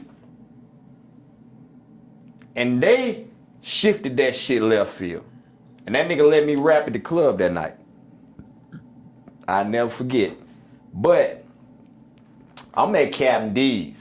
I'm working at Captain D's. These niggas shooting movies. You're a hypnotized mind artist. That's how are you at Captain D's? That's how it worked back then when you're dealing with rappers. These niggas was paying niggas. If you do 8 bars, you get $250. If you do 16, you get $500. But they was bragging on being check writers. Every album, the check writers, the check writers. That's how niggas stay rich. And you got these soldiers bragging on your brand. That's what the fuck they did. So at the end of the day, the check writers are coming at the nigga who work at Captain D's. And I was at work. It would be niggas pulling up, bumping my shit that I'm serving. That would hurt. Psychologically, it would hurt. So one day, I'm at work and they say, hey, you know, you boys and them just dissed you on the radio. Huh? Multiple sources called. They did what? So, look, I'll say it if you don't remember. Empress Cersei asked about T-Rock. They said, oh, no, we don't deal with that nigga. Matter of fact, if you see him, take that hypnotized mind chain, he a little skinny nigga with a Prince hairdo. No. Let's talk about it. The little skinny nigga with a Prince hairdo. So that set me the fuck off. That's why I started dissing them niggas. That's why I talked about that nigga little arm. See all this shit that y'all make a nigga look like a bad guy about, I was striking about family about. And y'all niggas don't know about that part. You see what I'm saying? It was all about family and reputation. You can't desecrate my legacy to uplift yours, especially if I'm not doing that. I'm working humble jobs. Humble jobs. And this what you do to me, now I'm going for your arm. But why you ain't just go holler at them as opposed to going right to the studio? Well, because our lawyers were at war.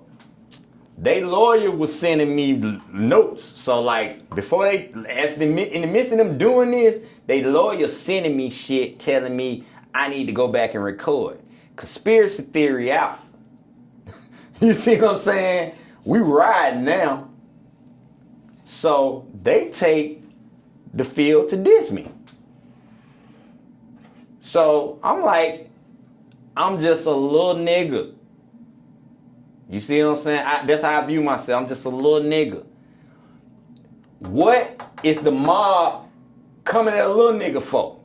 Well, I'm gonna show you what a little nigga do. I ride on the mob. But you ain't think dissing Not only will I ride on the mob, I'll destroy him. But you don't think dissing the disability was too far? Now I think it was, but at the time it was very appropriate. Then I'm gonna tell you why. If you want to fight, you got to be ready for everything that come with it. That's part of why I'm not big on advocating fights these days. I wish I never did that to him. But at the time, it was very appropriate because I was the broken soldier. Your arm ain't got nothing to do with my finances and how I'm living and how you are oppressing the people. See, you have a disability, but you took that and oppressed the world with it. Oppressed your niggas with it. Every nigga that loved you, you put under your feet. But I was from Atlanta. I ain't from Memphis. And that's the difference. So I had to let them know who I was. Now look, Rock, this is a pretty legendary question I'm about to ask you, man. I don't know if you've ever broke it down before, but if you can break down the exact thing that happened, that'd be awesome if you share that with the Mafia channel viewers, bro. You actually got jumped by 3-6 Mafia. Yep. They made a song about it called Let's Start a Ride on the Unbreakable. Which I never heard until about 12 years it came out. Like, I stopped listening to them niggas shit, and niggas told me about the song. I said, oh, so they did diss me back? Well, look, check it out though. Paul claimed that you got your collarbone broke. Which is a fucking lie. What actually happened? give us the whole thing. Was y'all booked on the same show? So check it out. I got a song to say, my collar never broke. I was the one to pop it off. Meaning, I popped off the motherfucking fight, and my collar never broke. Nigga, I left the fight unscathed, and them niggas know it. I left the fight unscathed, but these niggas make up some crazy ass story about how they broke my collarbone because I talked about his fucking arm. Give it to us from the beginning. Y'all was booked on the same thing, right? I'm giving it to you raw. Okay, I dissed this nigga, talk about his little arm. So they come at me about some collarbone shit since they got me. Them niggas jumped me with Lil Flip, they bodyguards, and etc. I'm one nigga with his girlfriend. Where was y'all at? In Birmingham. No, it was in Montgomery. It was in Montgomery, Alabama. I remember it was Alabama, but it was Montgomery. So, in the midst of it, I see Killer Mike. Killer Mike had already been on the radio talking about how he wanted to work with me. So, look, how niggas will tell you about the shit about 3-6 and what they said on the radio. Niggas told me about the Killer Mike shit. I didn't hear it. I heard about it. So when I saw Killer Mike, I said, well, was this true? He said, yeah, it's true. Yeah, I want to work with you. Yeah, I said it. And I'm like, oh, shit. Suddenly, it's Storm on the parade with Crunchy Black walking in. So I'm circling this nigga back and forth. Yeah, nigga, what's happening? So I knew it was going to be something. He said, wait till Paul get in. Nigga, fuck that, nigga. Wait till Paul get in. You know what it is, nigga. But anyway, so when them niggas come, of course, Paul come with the clique. They got a little flip. This is when Ryan Spinners was out. So, them niggas already circling me. So, I'm looking like, cause the nigga Paul said, we gonna see about you, nigga.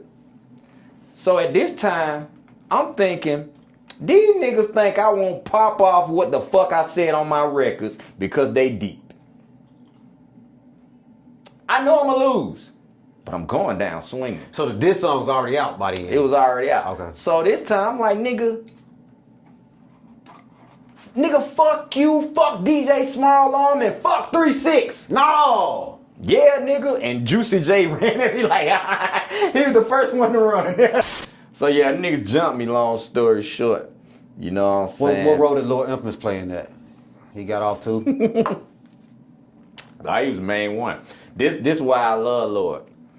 I love Lord Infamous. Ricky, thank you.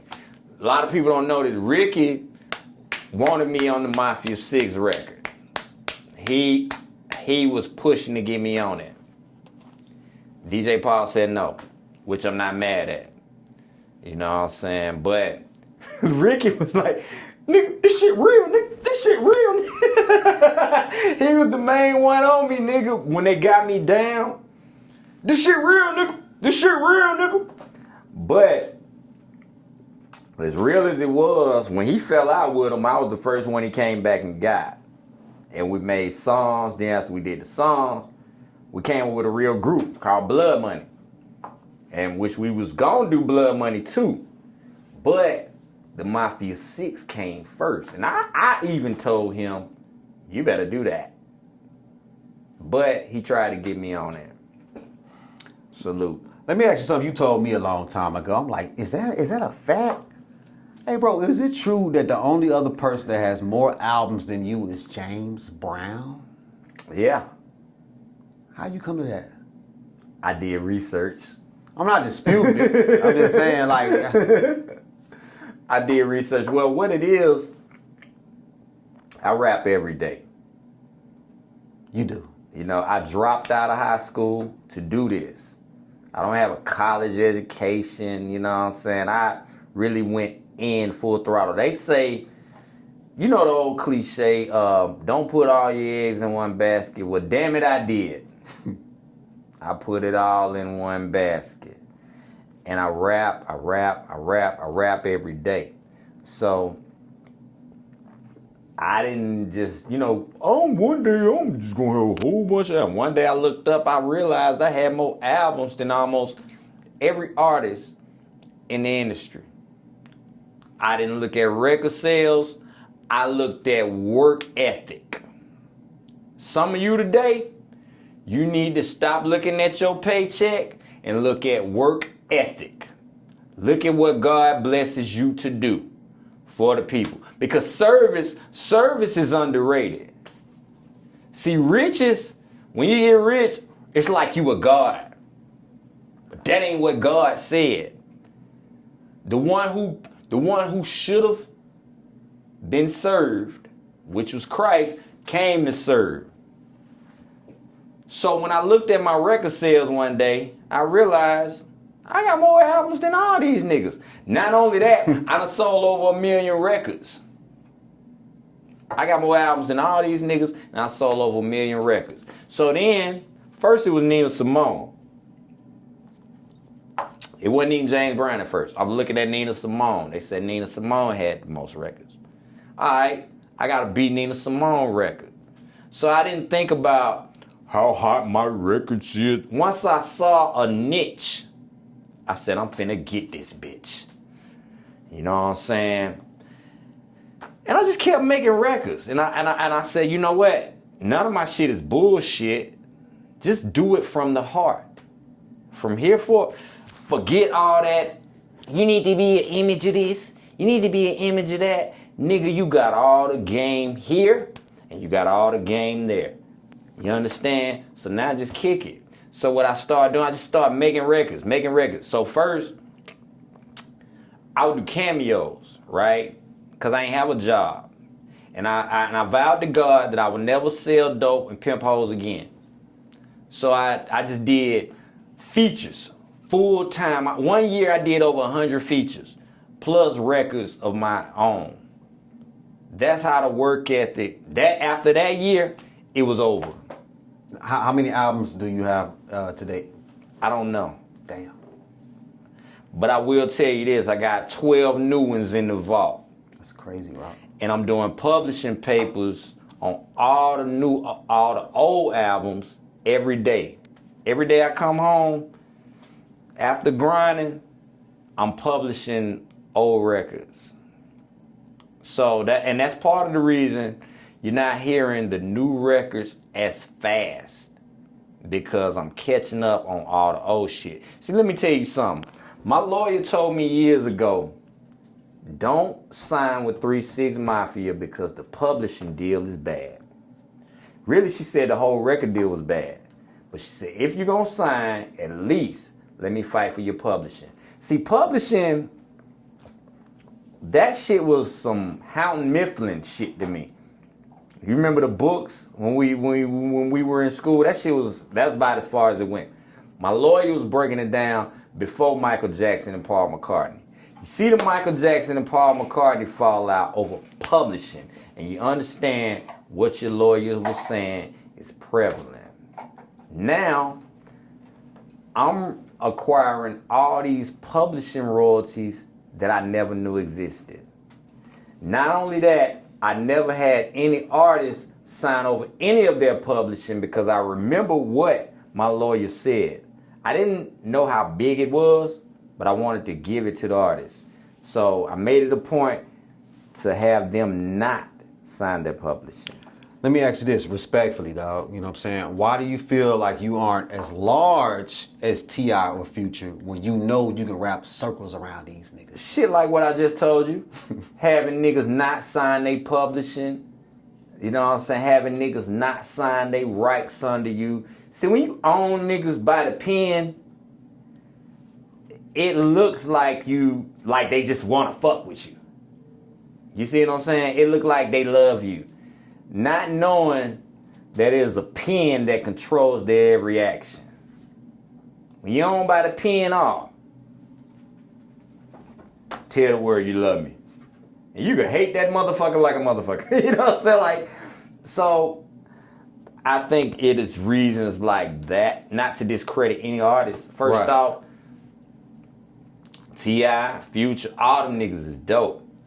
5 artists. And I thank God I was able to be here first, you know what I'm saying, set foundations and platforms. See, a lot of niggas won't even give you props for that. Right. They'll just say, you just a nigga that rap.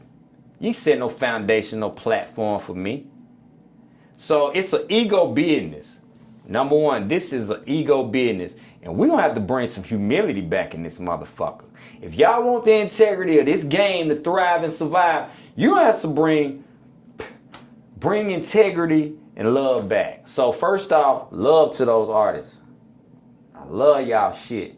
But this is a political business. This is an ego business. And whatever mob is behind you as an artist, they gonna make sure you thrive. You know what I'm saying? So like when you dealing with a T.I., you're dealing with a Future, you're dealing with a Jeezy. Everybody know about the BMF shit.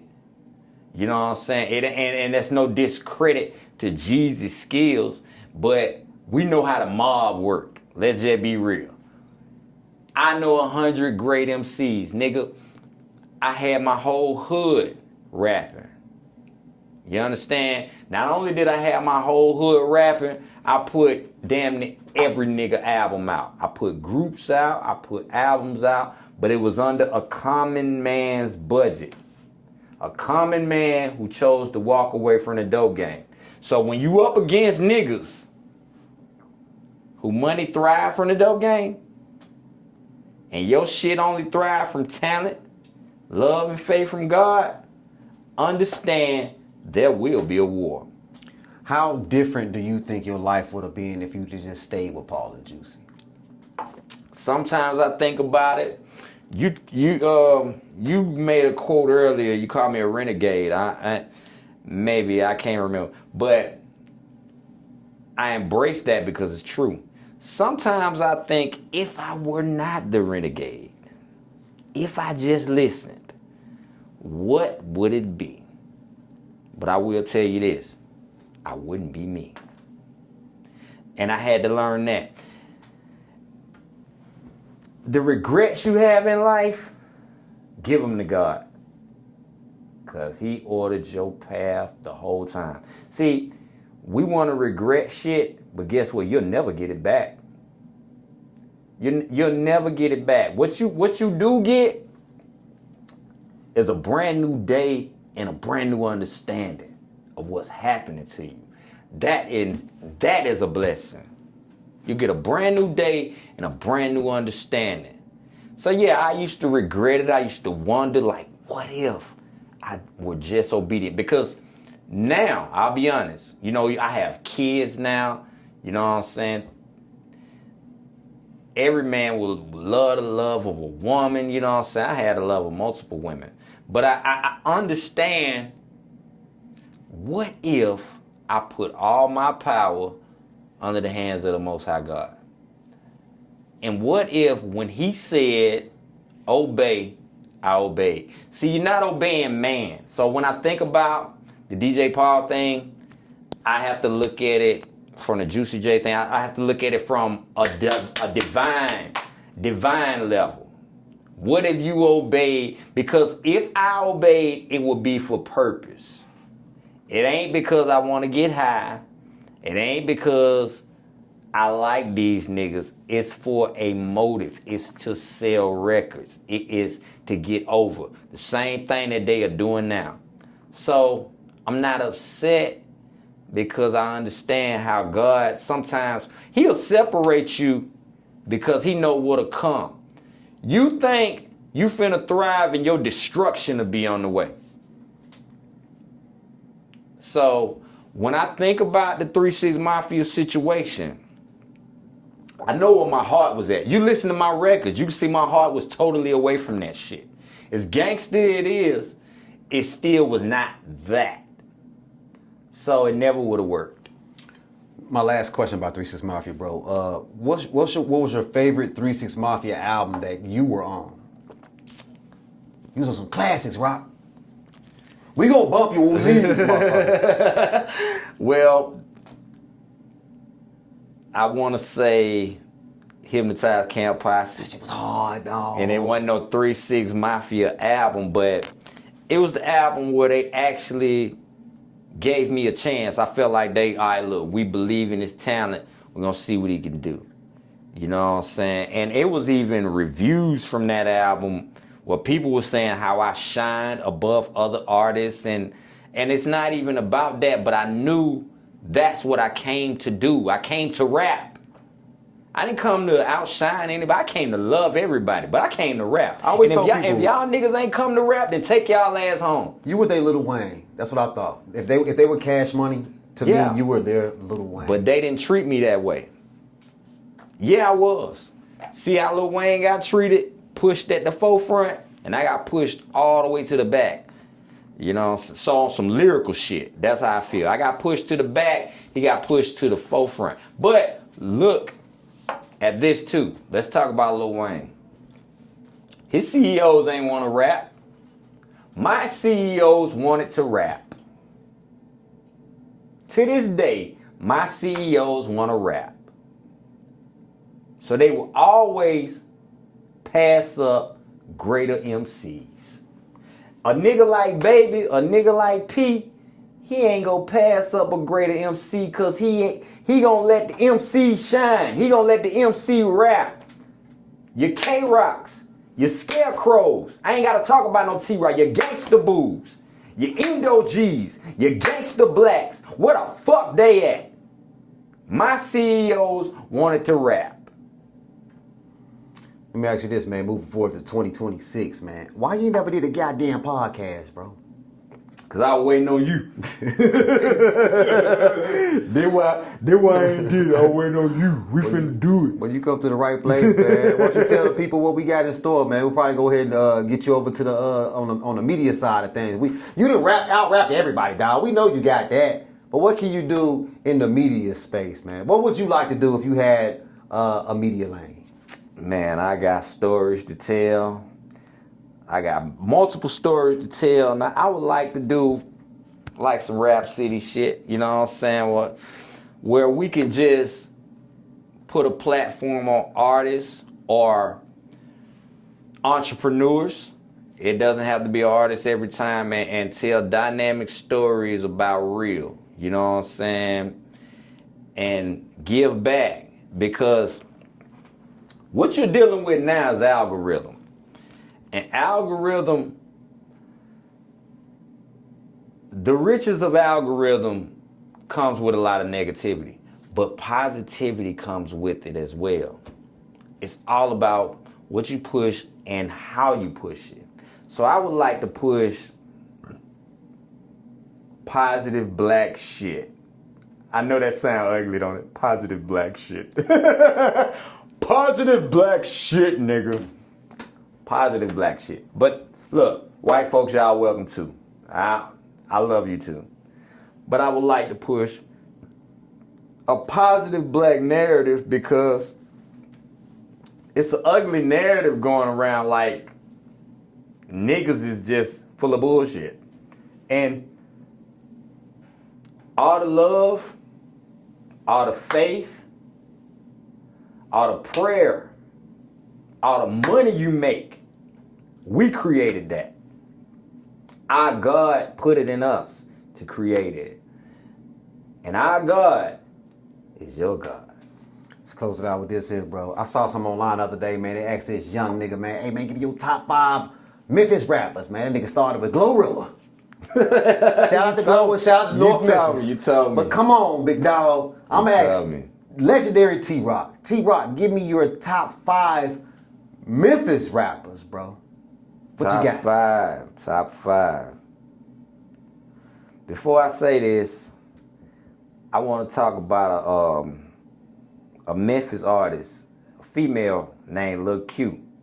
Lil Q, I know you ain't seen me, but I love you. Salute to everything you do. Now let's get into my top 5.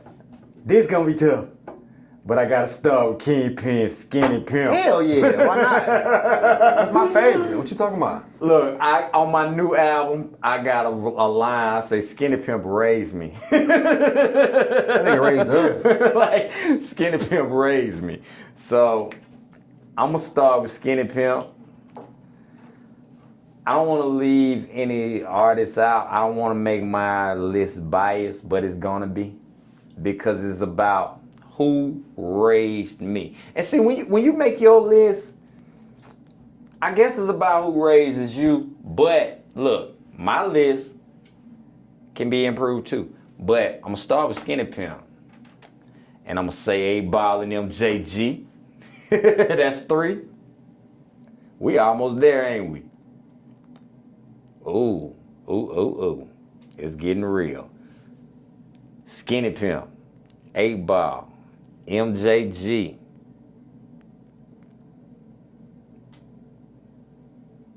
It's so many Memphis legends. Now, what I want to do right now is just tell you everybody from Memphis who I used to bump. But I'm not going to do that. What I will do is say Gangsta Boo, thank you. Now it's the 4 Horsemen. You know what I'm saying? Gangsta Boo, thank you. And I'm going to say Young Dolph. And that's the 5 of mine. Strong 5. You know what I'm saying? But Memphis, I got to say this. Memphis is so strong. Memphis gave me more love than Atlanta did when it come to music. I'm from Atlanta, but Memphis gave me more love than Atlanta did, and I love y'all for that. So it's just so, it's Player G, it's the DJ Pauls, the Juicy J's, the Lord Infamous. You know what I'm saying? Tommy Wright the Third. The Tommy Wright the Third. You said that. It's just Player Flies. It's just so many. Gangsta Blacks. You know what I'm saying? Definitely. MC Max. You know what I'm saying? MC Mac ain't just put me on. He a dope ass MC. Mm-hmm. It's the K-Rocks. It's the C9s. Oh, you know what I'm saying? Yeah. Most Wanted Men, yeah. The DJ Squeaky and the Families that get left out. I think LaChat one of the hardest female rappers ever. But she's so humble. It's beautiful. Chat so humble is beautiful, but she'll kill any MC. 100%. Chat'll kill male MCs. Hey, what? Like, Dog said that was his favorite rapper ever. Chat'll kill male MCs. We got Chat coming to the Mafia channel too, man. Shout out to my sister Chat, man. Chat, hey, look, I love you. Look here, Rock, before you get about this thing, man. I know a lot of people watching this shit like, man, ask him. All right, shut the fuck up, I'm asking him. Man, you gotta give us something, dog. Can you give us something from your legendary catalog or something that we want to hear something from T-Rock, man? Just anything, bro. You'll be the first person to ever rap on the Mafi channel. I'm gonna give you the legendary me. Take your time. I'm on an everlasting money mission, $1 million premonition. Got my own coalition, pack my own ammunition. 20s on the Lexus, glisten, I'm driven the mob like hell. The niggas want me murdered, but can't do the job right. Razor blades, AKs, if it's lethal, I carry it. Killing for a hobby like a medieval barbarian. When will the disaster stop? Never nigga pass the Glock. Illustrator killing live in color like it's Vox. Now I got them hot from the plot.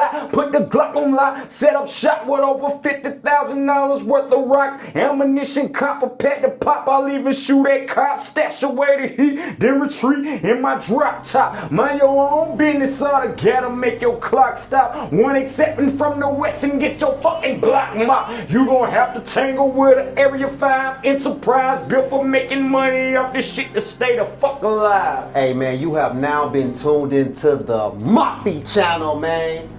I have had T-Rock on the show, man. Make sure you holler at your boy, nigga.